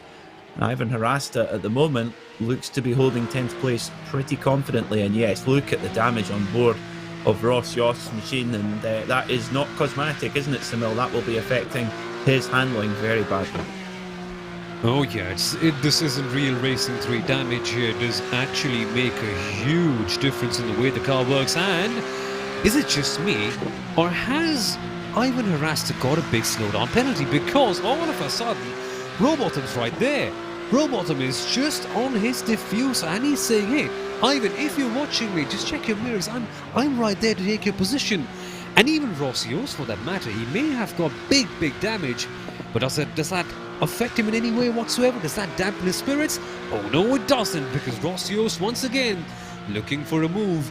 Time is actually running out, so for Ross Yost, he has to make something happen right now, and he is doing that because he's going to the outside. Oh, almost getting on the gravel, slipping away, isn't it? It is, yeah. And the number 7 of Robotham desperately trying to hang on to the 63 of Ivan Harasta, but he's doing just enough. So this will be, they're coming up to take the white flag right now. Now, where is Ryan Parkins on track? Our leader, the King Hippo, the 225. Where is he? I'm looking at the... Whoop! As we have a little bit of a spin there for the 18 car. That is Tristan Martz. So he spins in 9th place. Now. That could change things considerably. So you see Ivan Harasta, he's 6.4 seconds behind Marks, but after that spin, that could change things dramatically as well. We're on to the last lap then. These guys just coming through Eau Rouge, about 40 seconds behind Ryan Parkins, so just over a minute to go for him to get his first win on the road in the season. He would have liked it to be... Oh, as Mark Jones is off, and he's in the bubble. He is in the bubble. Will the bubble burst around him? So, what do you see here, Soumil? Okay, so Mark Jones is coming across, right? That has to be... okay, that has to be the chicane in the middle sector, right? Okay, so Joe... Okay, no, that's Dilecom chicane, and carries too much speed and gets T-boned from behind by one of the Maniti Racing cars. So I know it's been a bad couple of years to be the number 77 car in motorsport, but yeah, sadly for Mark Jones, it's just taken up another notch, unfortunately, with that spin. Oh dear. Yeah, that's well, hopefully he can limp the car over and still get his spot in the feature, because that would be such a pity. But it looks like Ryan Parkins, here he comes then, the King Hippo, the Porsche Club of Great Britain sim racing champion, comes into the bus stop chicane for the final time. No slowing down for him. Through he goes then. Ryan Parkins is your winner then in the consolation race for PorscheSport in the 225 machine. A brilliant drive from him, and it's just been an amazing recovery right from that very start of his heat, where he was turned around by Quentin Violati, and he has recovered very well. And look at Dane Baird, here he comes, flashing his lights. The number 36 of Dane Beard finishing in 5th place. A great recovery drive from him. Well, it's been a day of recoveries all the way through. Ivan Arasta, in fact, just having to scrap for P number 10 towards the end. No. We see a spinner in the back in the end. Drama to end. And in the end, Arasta seals the position, but Jacob Robotham, mate, what are you doing upside down here? So Robotham gets on the final corner, spins around, pirouettes, and gets turned over. What? 10 on 10 for the execution, mate. That was brilliant. Yeah, that was stylish, that's for sure. If you're going to go out in style. So, confirming the results, Ryan Parkins wins the Consolation race from Matthias Bursk by 7.3 seconds. Tobias Meisel was third, 12.8 seconds further back, followed by Martin Donati and Dane Beard for Kairos competition. Hugo Gallo was 6th with Karsten Van Eyck in 7th. Mark Jones was 8th, Tristan March 9th, and Ivan Harasta getting the final spot on the table for the feature race. You're unlucky for Ross Yost, Jacob Robotham, Hendrik Lechtenhagen and Clement Andrio are the 4 who are done for the night. And unfortunately, we'll have to open up a beer and watch the feature race. But Soumil, I suppose that isn't too much hardship because this is now the championship decider. This is business time. 100%. Right now, the drivers will be in their warm-up, and we can finally take a couple of minutes to speak about the bigger picture. Let's keep P1 aside for a couple of moments. We shall come to speak about Thiebe and Ramstein later on. But Dylan Burse, Quinton Violante, Kieran Harrison, Sam Coiter, Justin Tipton, Anders Meyer and Brian Lockwood, along with Robin Osland as well, all just so close to each other, Peter. This one is going to be for P number 3, and don't forget, folks, double points are on offer here at Spa-Francorchamps, so there is everything to play for, and the rewards for P number 3 in the championship are huge. Not only do you get a whole lot of pride, there's also a £75 prize pool trophy for P number 3 as well. So on the whole, everything just could be so valuable right here. I just can't wait to see how this plays out. How do drivers sustain everything and not crumble under the pressure? Yeah, it's going to be a big one, and always that last race of the season is always a thriller. Everyone trying to get their personal best before the season finishes, and it has been certainly a fantastically frantic season for this PorscheSport Carrera Cup. It's been an absolute pleasure to call the action, but just to confirm then the ramifications and the potential calculations, shall we say, of how the championship will look. If Alexander Thiebe finishes ahead of Ramstein in any position, he is the champion. If Maxim Ramstein wins the race, however, he wins the champion, even if Thiebe is second.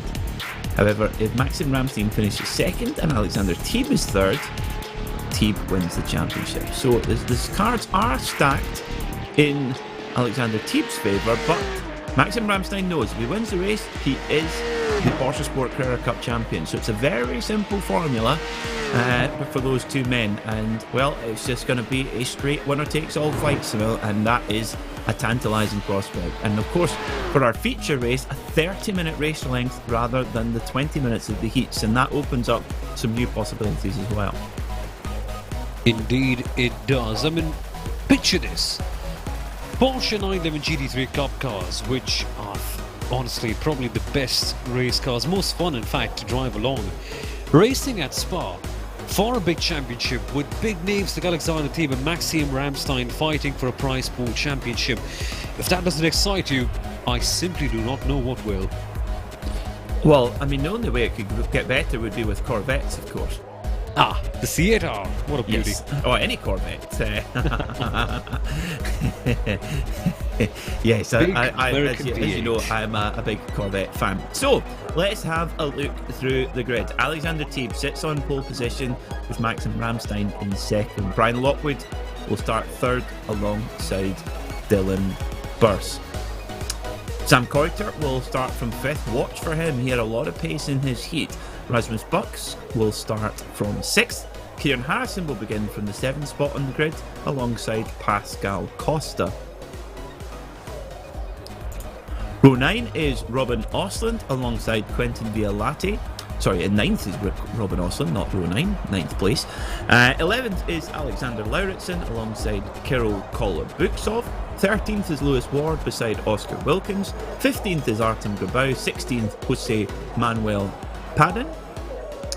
17th place will be Michael Pedersen beside Justin Rem. Gavin Halls, the vampire. The sun's starting to just about come down here at Spa, so he might become happier. Thomas Goldelion will start from 20th. Brian Parkins, 21st, alongside Matthias Burke, Tobias Meisel and Martin Donati. And finally, quickly, Dane Beard, Hugo Gallo, Carsten Van Eyck and Mark Jones. And finally, Tristan Martz and Ivan Harasta. And most of our drivers clearly keen to get going for this final race of the season here. It is all come down to this. Alexander Teeb for Team Redline, Maxim Ramstein for HM Engineering.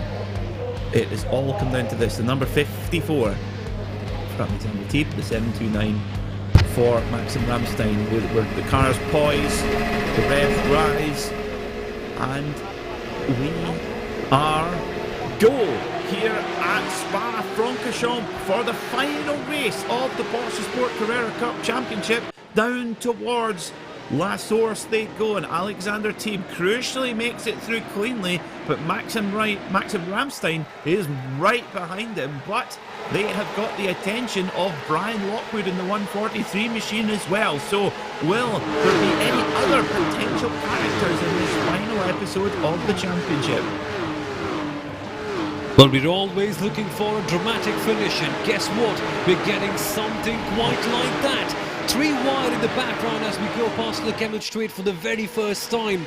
Drivers swarming about everywhere, but Teeb is still your leader. At the back, still 3 wide, heading towards the Lecombe chicane.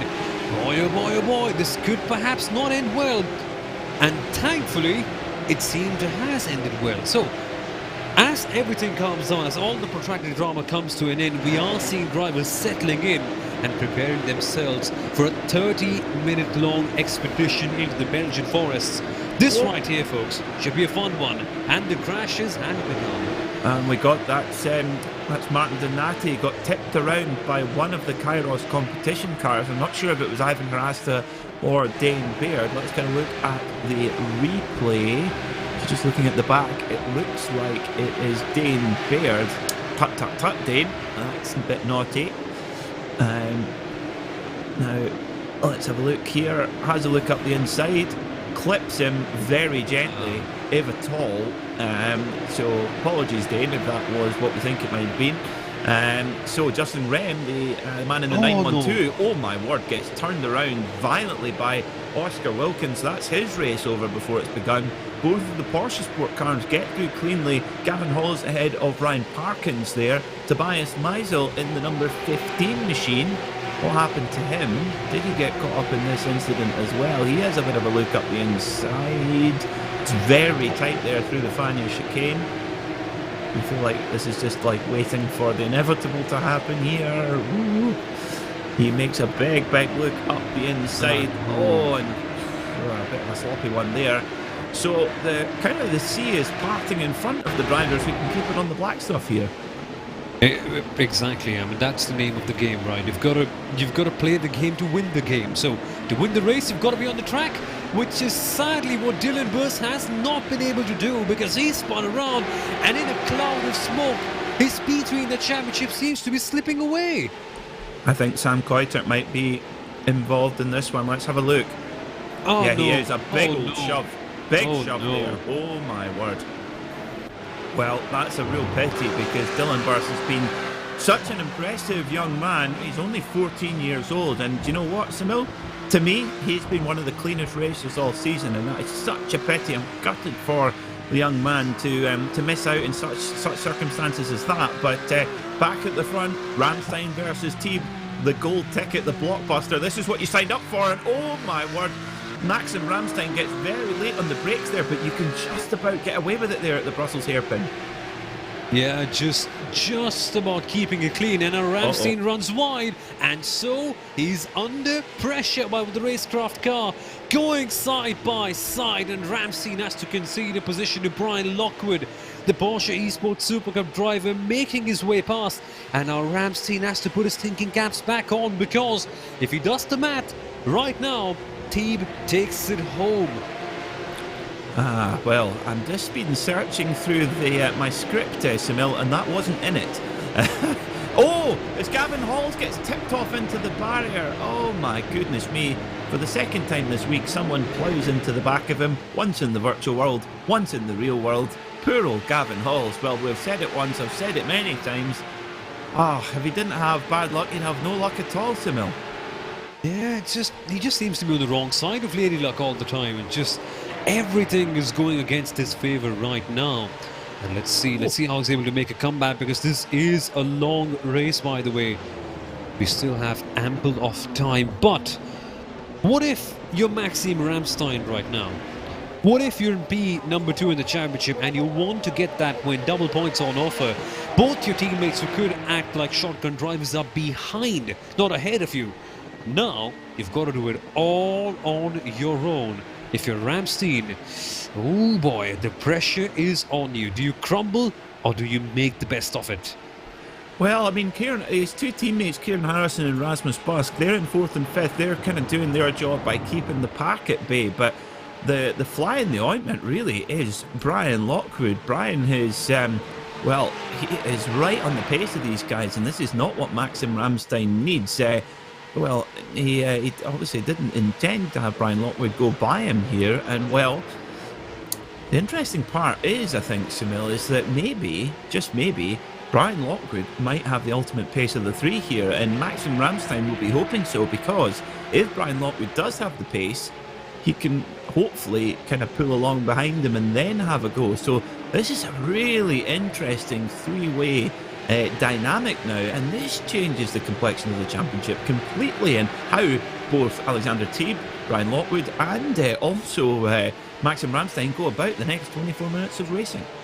Indeed, and if you're Alexander Teeb right now, you might be compelled to look at the one argument that, hey, I can let Brian Lockwood go and I can fight my own fight with Ramstein directly, but double points on offer, folks. Every single one of them matters, even more so right here. And so, although Brian Lockwood will have greater pace, Teeb will have to fight him. Teeb will have to go one-on-one with a very certain Brian Lockwood right here, and so Ramstein may still just have a chance, because if Lockwood can close up, when he battles with Teeb, both of these drivers will inevitably slow down, and that could be Ramstein's window. HM Engineering still have a chance. It's not over till the Fat Lady sings, and the Fat Lady will sing in approximately 23 minutes and 15 seconds. And you can imagine in that time you and I will at least say one thing inappropriate each, since it's the last day of school syndrome. So, is there any answer then from Brian Lockwood and indeed from Maxim Ramstein? They come over the line. So that time around, Alexander Teeb a 2-minute 20.284. In fact, I just corrected a 2-minute 20.238 for Teeb, a 2-minute 20.0 for Lockwood, and a 2:20.1 for Ramstein. So both Lockwood and Ramstein are going quicker than, only marginally, but they are going quicker than Teeb. So Teeb is not getting away. Yeah, Teeb is not getting away at all. He may have been the most dominant player so far in the season, but still, he's got to make it work hard. And look at that, Brian Lockwood already beginning the mind games, flashing the headlights and making his presence felt. Teeb has got the message. Lockwood is coming behind, and RaceKraft Esports are on a mission. Speaking of missions, there are more battles across the field as well. This one is for P number 8 with Quinton Violate right here, chasing hard. And now I see Robin Austin up ahead, and that would be Alexander Lauritsen defending very well. Yeah, Alexander's really had a good meeting here today at Spa-Francorchamps. As we see now, where is our Porsche Sport driver Ryan Parkins? He is in 15th place right now, so he's made a good step up the grid, and he's lapping at quite a good pace, 221.8. So he's got, yeah, he's kind of got top 10 pace right now as it stands. So you watch for him to push his way through the field as well. But for HM Engineering, they've got to be happy to a point at the moment. They have 3 cars in the top 5, but really the car they need in at the front is Maxim Ramstein at the moment. He is in 3rd place, and these 3 guys here, Soumil, they are so evenly matched. There's just nothing to separate them at all, and no driver, nobody, Alexander Teeb not pulling away, but you know, it's not as if Brian Lockwood or Maxim Ramstein are taking big chunks of time out of him at this stage. Absolutely. Confidence plays a huge role in a situation like this, because whenever a champion is faced with the unthinkable against him, it's only the ones with the best mindset, the most confidence, who are able to trump in this case. Let's see if Ramstein can do that. And as that takes place, we've got a battle for P number 12. One of the wild animals cars involved. That has to be Kirill Kolobuksov on Lauritsen then. If I'm not mistaken, I'll quickly confirm that once again. Meanwhile, Ramstein seems to be closer. So Kirill Kolobuksov is in fact next to Lewis Ward and Michael Pedersen, that is. But Ramstein is getting ever so close to Brian Lockwood at Lecombe Chicane. He's not going to make that move this time out. So, Peter, if you're Maxim Ramstein right now, what do? You can't just turn the dial up to 11, because all the other guys ahead of you, they don't just have the same pace. Oh, well, I think you've just got to, if you're Maxim Ramstein, there's no other option here than to just throw absolute maximum attack and just take on full risk. That is how you have to win championships in this situation. You have to just go to that next level you didn't think you had. The last time around, these 3 cars were all covered by 0.08 of a second. That is how close it is at the front here. And they are lapping in another universe quicker than anyone else in the field. They're the only guys even remotely close to a 2-minute 20 lap time. So they are all clearly pushing hard, but you never know. They honestly look like they're driving down the shops. And well, to give a comparison, so Jackie Stewart and Jim Clark look like they're driving down the shops, and they won a race or 2, didn't they? Well, just a few. 15 between them. And really find an error just between them, not much. Absolutely. And one of them had the most fantastic pair of sideburns as well, which a big respect to me. I'm a big fan of the sideburns. But I think Jim Clark had more girlfriends, though. I think that's definitely was the case. Go on. Well, if you've got the speed, you've got the other things. Steady boy. 18 minutes and 13 seconds to go in this motor race. Maxim Ramstein comes over the line in 3rd place, and now, so they dropped the pace slightly. Alexander Teeb, instead of a 220.2, it's 220.8, but Lockwood and Ramstein both a 220.5. So you spotted it right, Soumil. Ramstein, and for that matter Lockwood, they are on a bit of a charge, and they're well in the draft now of Alexander Teeb, and Teeb will see that, and look at that, he's starting to move on the Kemmel Straight, and that means he knows that they're in range, because when you see a driver moving on the straight, often it's to try and disrupt the slipstream effect, that dragging effect that you get from the aerodynamics, and all of a sudden we have got a bumper-to-bumper race on once again, Soumil.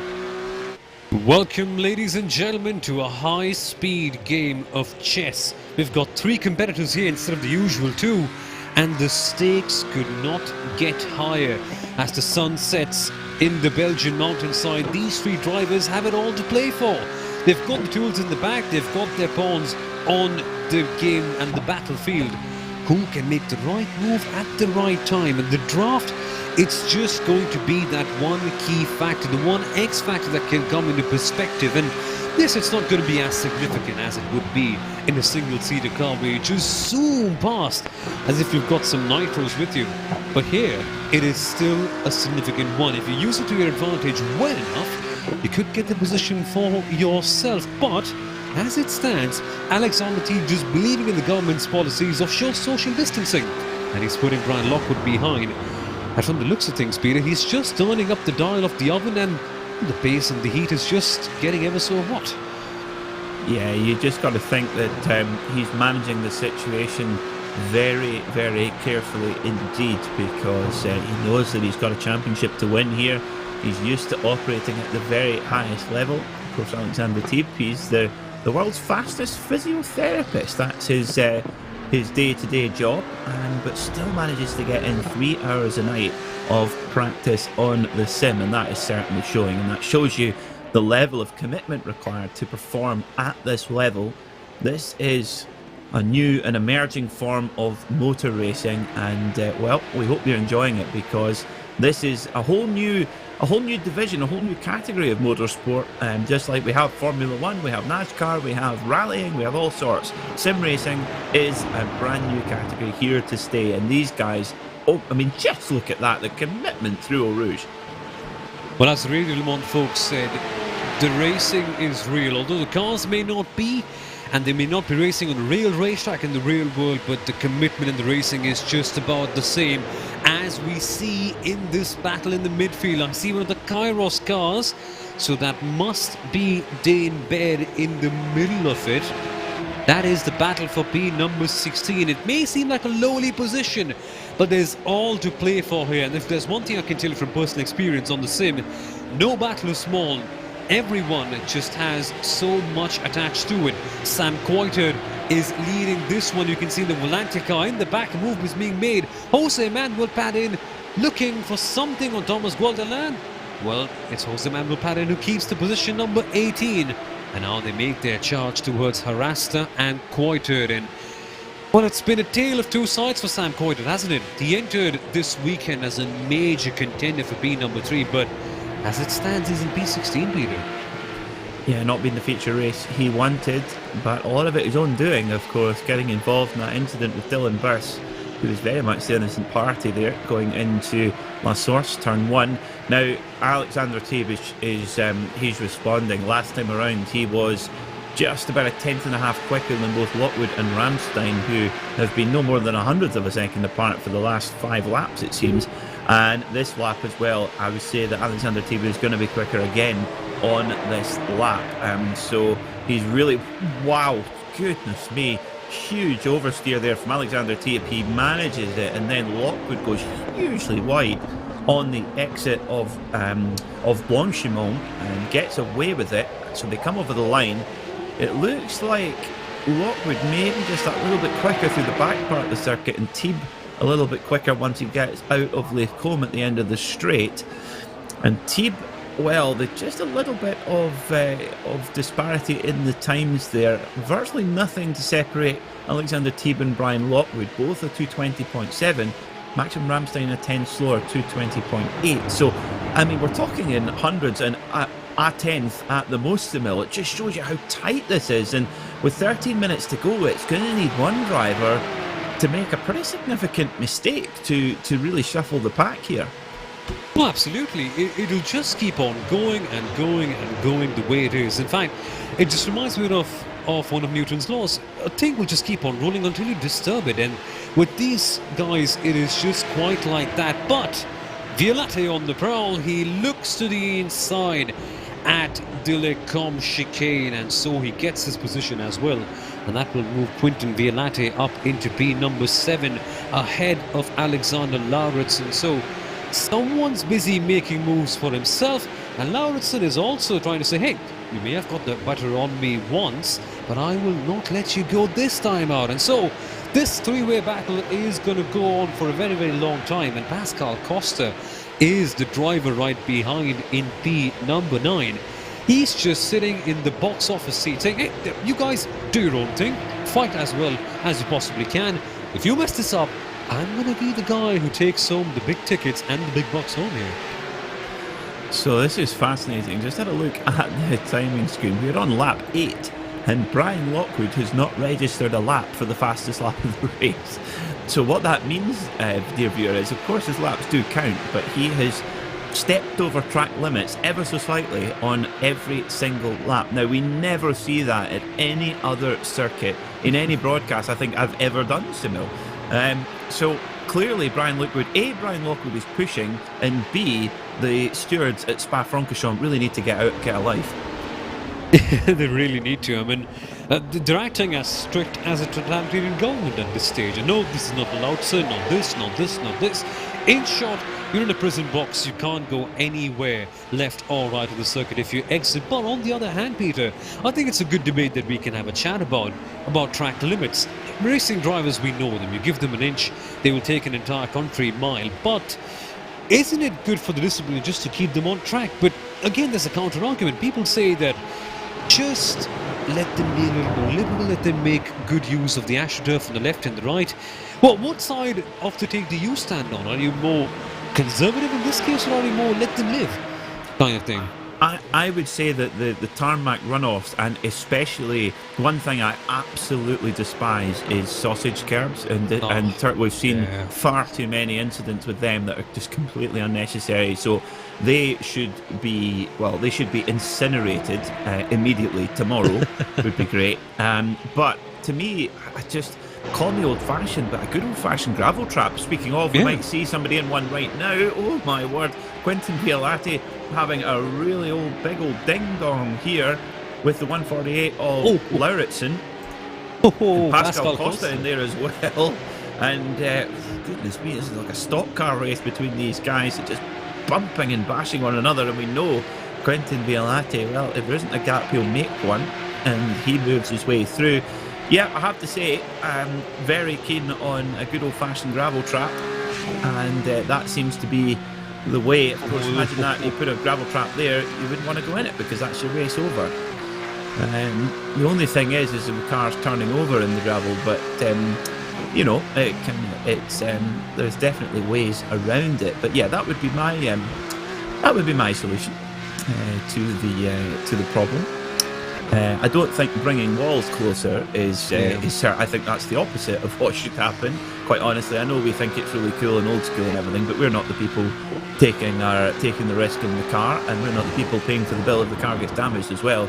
That is another thing about the gravel, is it's very much a penalty. If you end up in it, you're not going anywhere, and of course you lightly slow down before you hit the wall. Of course, we've seen it so many times, car going off here at this very corner, Blanchimont, straight over the tarmac, almost no slowing down at all, and whack into a solid wall. So, it's for me, it's got to be gravel.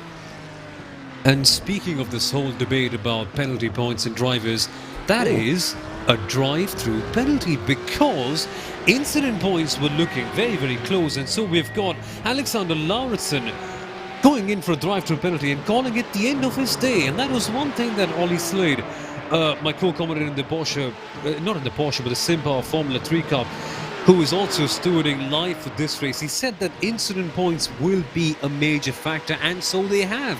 Lauritsen has had to withdraw, and now we take a look at this gem of a camera. Thank you, Hugo, for this one. Focusing on the top three drivers, Teeb, Lockwood, Ramstein, driving into the distance on a lovely Sunday evening. It's just picturesque. But then, what's even more interesting is that there is a cash prize to play for, and there is pride to play for in this case as well. You just don't want to be going for a nice Sunday drive in these Porsche cars. You want to be the top person on the virtual podium, and from the looks of things, they've got to do something special to dethrone one German prince sitting at the very top. Indeed, and that is going to be very much a tough ask. They've been so closely matched on the times. Again, just a tenth of a second separating all three drivers last time around. So close, and what can you say about Alexander Teeb? He will be under significant pressure here, but he is not letting it show.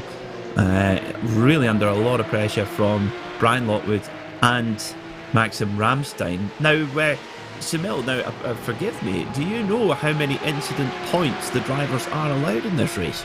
The drivers are honestly not really allowed much. I think, if I'm not mistaken, was it around somewhere around 20 or something, and from the looks of things, Lockwood is on 19.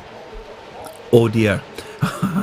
Well, we haven't seen him register a time for the fastest lap so far in this race, but we might well see him doing that now, and that would indicate to me, Soumil, that Maxim Ramstein really needs to get past Brian Lockwood then, because if Brian Lockwood knows that he is on the limit with incident points, then, well, that's going to slow him down, and that is in turn going to slow Maxim Ramstein down and allow Alexander Teeb to escape. And we've only got 6 minutes left, so it's kind of now or never for Maxim Ramstein. We should, if you're brand new to sim racing and watching for the first time, iRacing has a very clever automatic penalty system, effectively, called incident points. So the way it's dished out is that a run off track, as it's referred to, is 1 incident point, as we see Maxim Ramstein going up the inside. So he's obviously got the hurry up into the chicane. They go at Les Combes. Brian Lockwood defends, gives good room, good respect and room from both, but Ramstein's going to get the move done here. Does he seal it up? He does, just about. Coming down into the Brussels hairpin, Lockwood goes around the outside. He might get the switchback here, Soumil. Here we go then, Lockwood trying his hardest to keep that position. Oh, they're still door-to-door. Tell you what though, the elbows are out overhead for this one. They're nudging each other.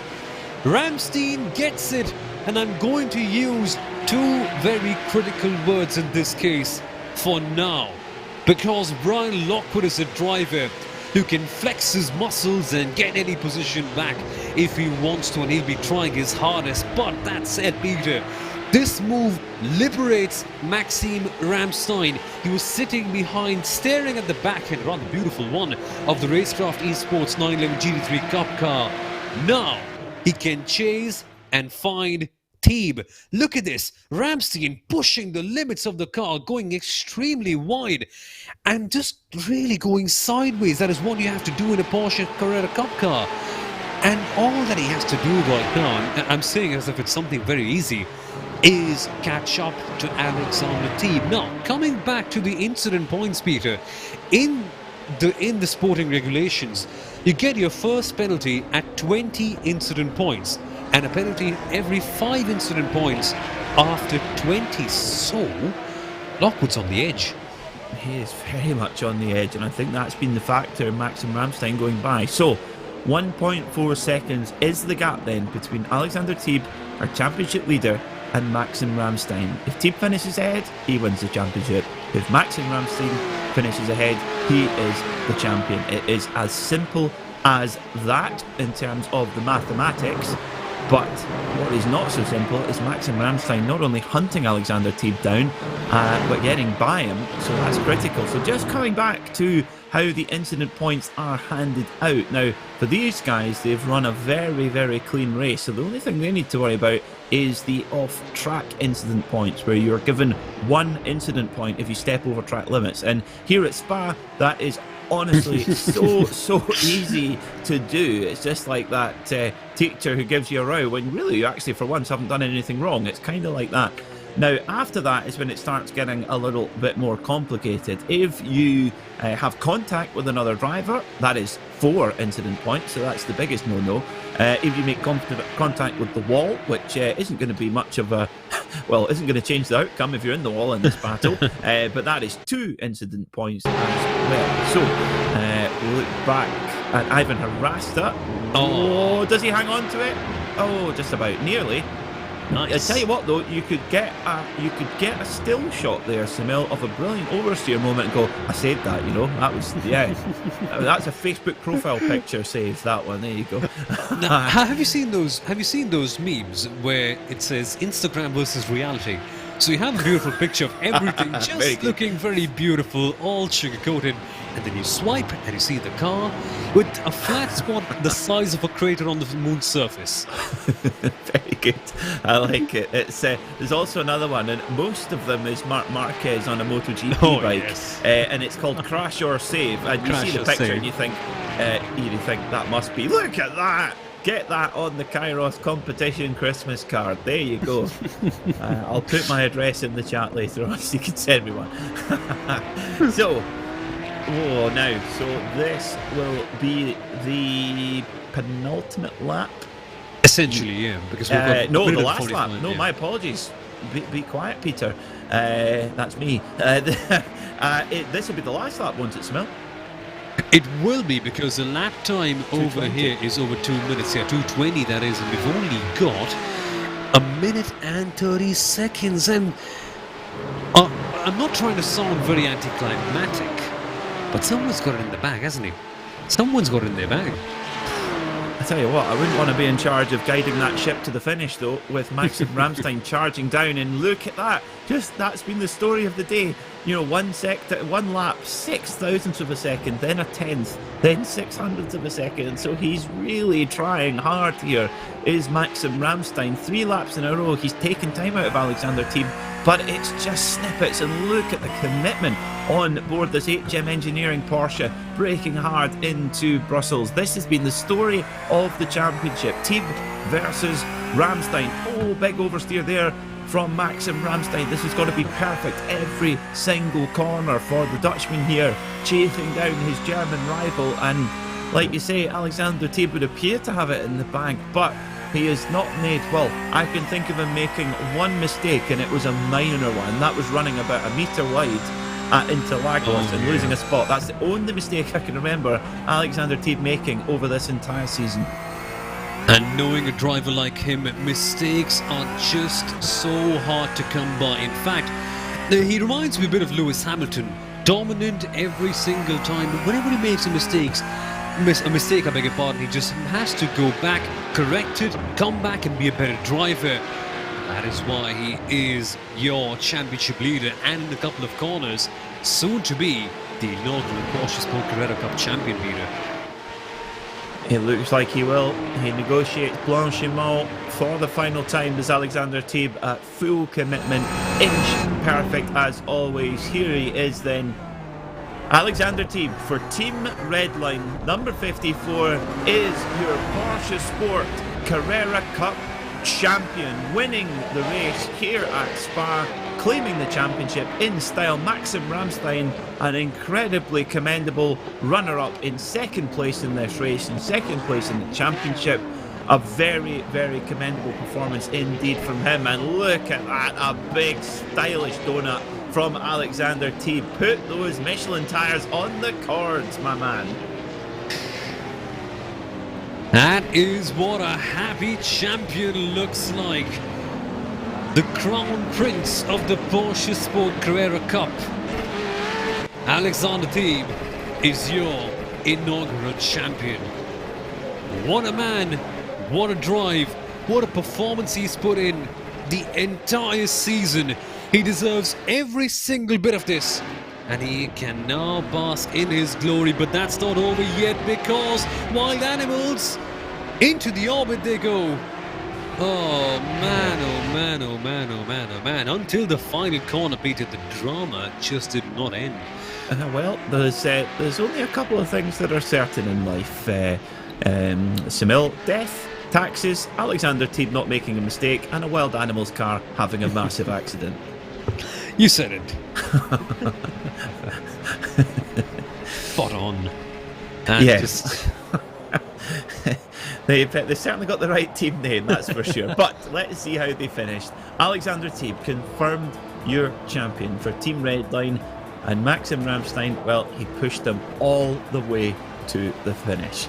Brian Lockwood finishes in third place for RaceKraft Esports. A great drive from him. Rasmus Busk finished in fourth for HM Engineering. Robin Uslan, the man from Gavel, was not in the gravel. The Super Suite in fifth. Kieran Harrison was sixth. Quentin Violati seventh, followed by Pascal Costa, Kirill Kolobuksov and Lewis Ward. In 11th spot was Michael Pedersen. Arten Grabau was 12th. Ryan Parkins, the King Hippo, in 13th, followed by Jose Manuel Padden, Thomas Goldelion, Matthias Burke, Oscar Wilkins, Tobias Meisel, Hugo Gallo, Mark Jones. And in 20th position is Martin Donati, Gavin Halls in 21st, followed by Tristan Marks, Karsten van Eyck, Ivan Harasta, Dylan Burst, Sam Koitert, Alexander Lauritsen, Dane Baird, and finally, rounding out our 30-strong field, Justin Rem. Well, we have a number of drivers in for interview, and I think it's only right that we speak to our champion. Alexander Teeb joins us here in the PorscheSport commentary box.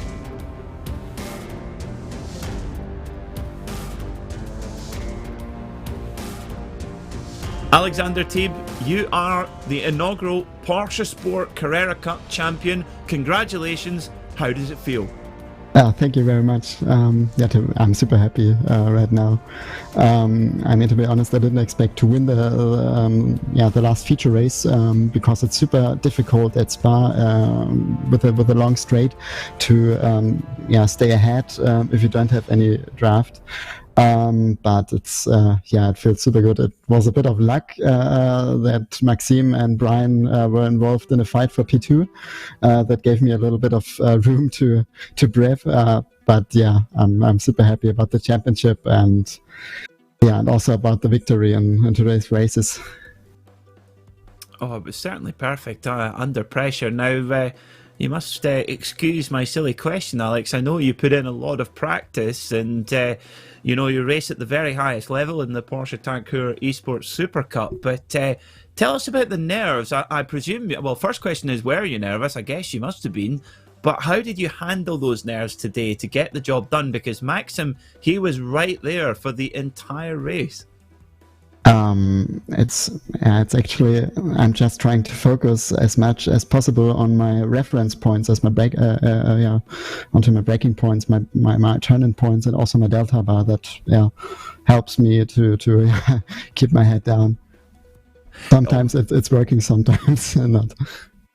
Well, it worked for 99.9% of the season, and that was good enough to get the championship. And like you say, just focusing on the driving in hand, it was incredibly impressive to watch both you and Brian and Maxim covered by no more than a tenth of a second, just lap after lap after lap. Now, we were talking about it on the broadcast that the Spa-Francorchamps track limits are incredibly fiercely enforced. 20 incident points were allowed. Were you getting close to that by the end of the race?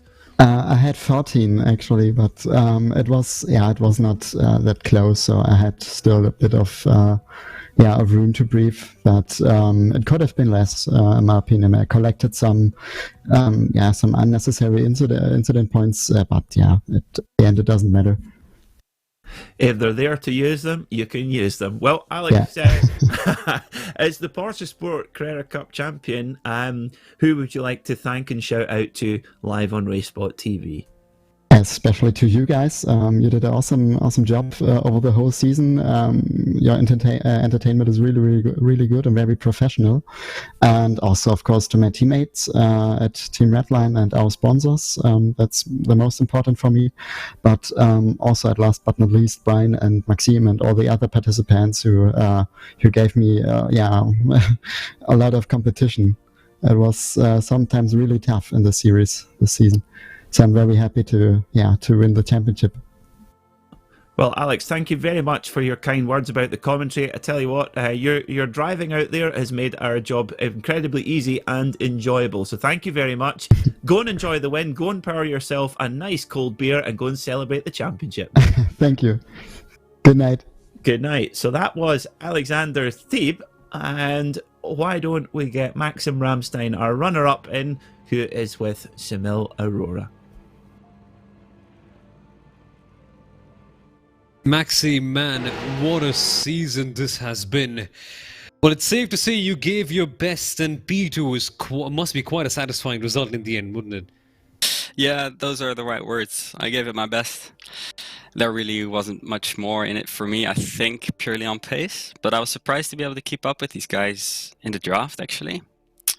And in the end, I made a little mistake going into Rivage.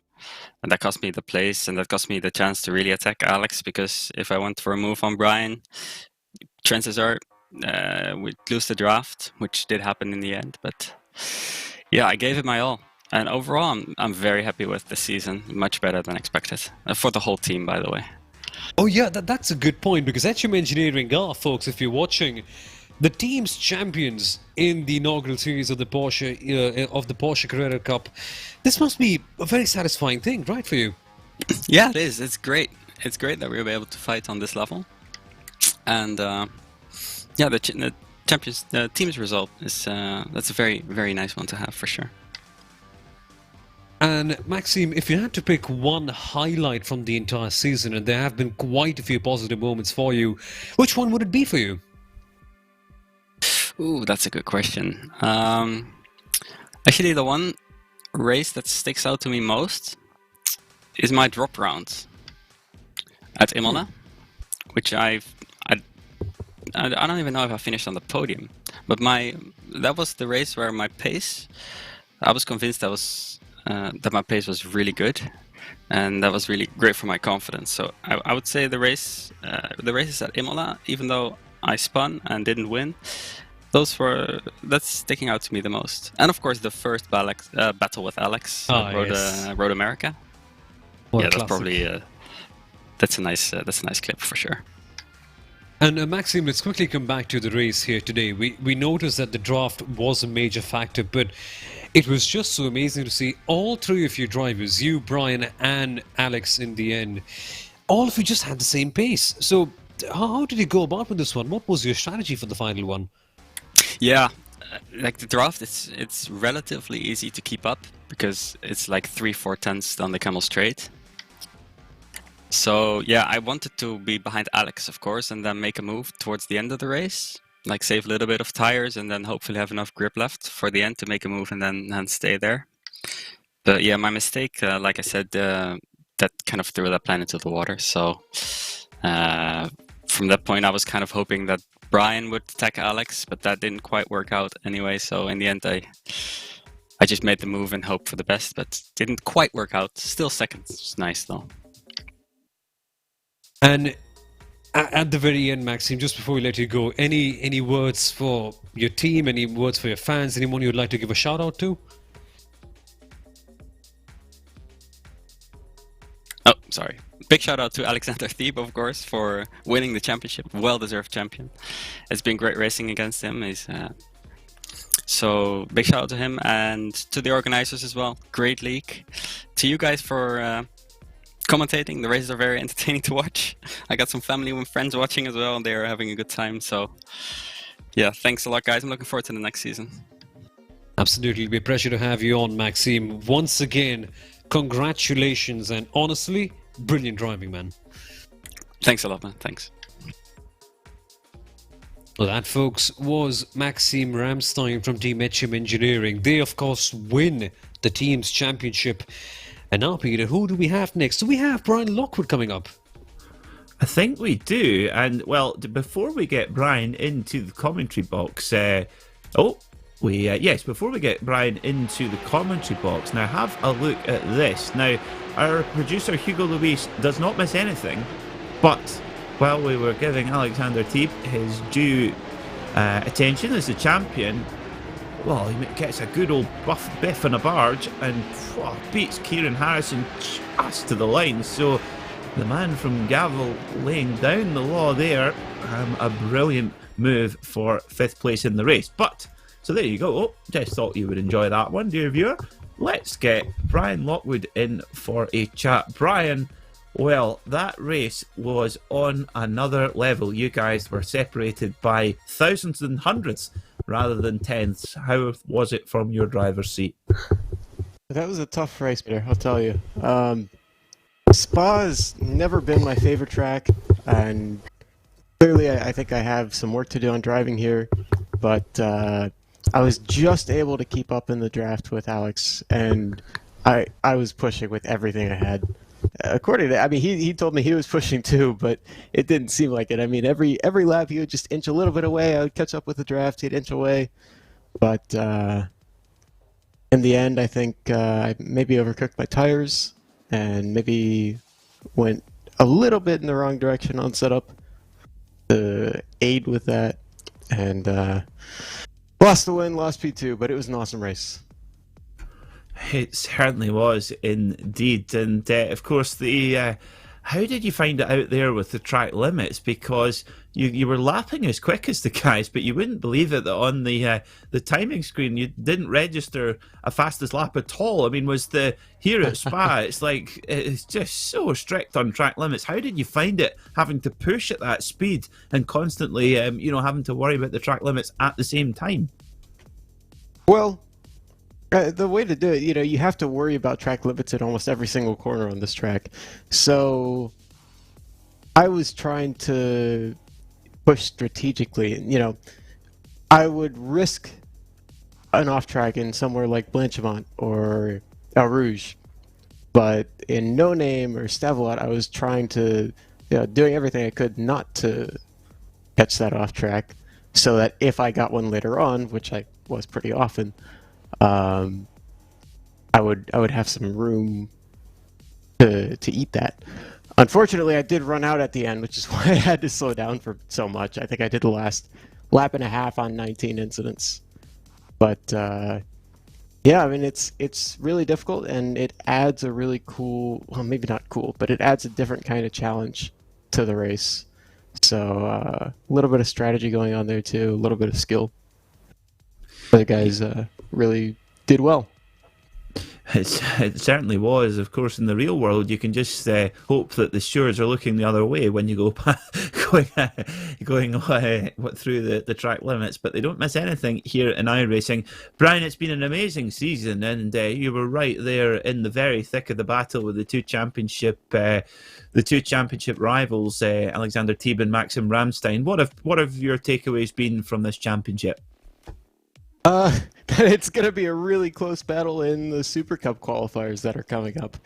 I've been really impressed by Alex and Maxim being able to, Maxim's really showed some pace in this series. I think starting to make a name for himself, and of course it was fun to run with Alex in a way that we could race each other a little harder. So, yeah, I'm expecting to be racing the two of them a lot more in the coming weeks. So it was just really fun to get to know these guys a little bit and get a feel for racing them. Well, we hope you enjoyed racing with them. Now, before we let you go and enjoy that podium finish, Brian, who would you like to shout out to live here on Racespot TV? Yeah, just shout out to everybody at RaceKraft Esports. Been doing a great job, working hard, understanding the car a little better. And I want to thank Simpower and, of course, PorscheSport for sponsoring the series. This has been a really... we've all been impressed with the quality of the series. It's been fun to run in some of these off weeks. So thanks to everybody involved, and, of course, you guys for putting on the awesome broadcasts.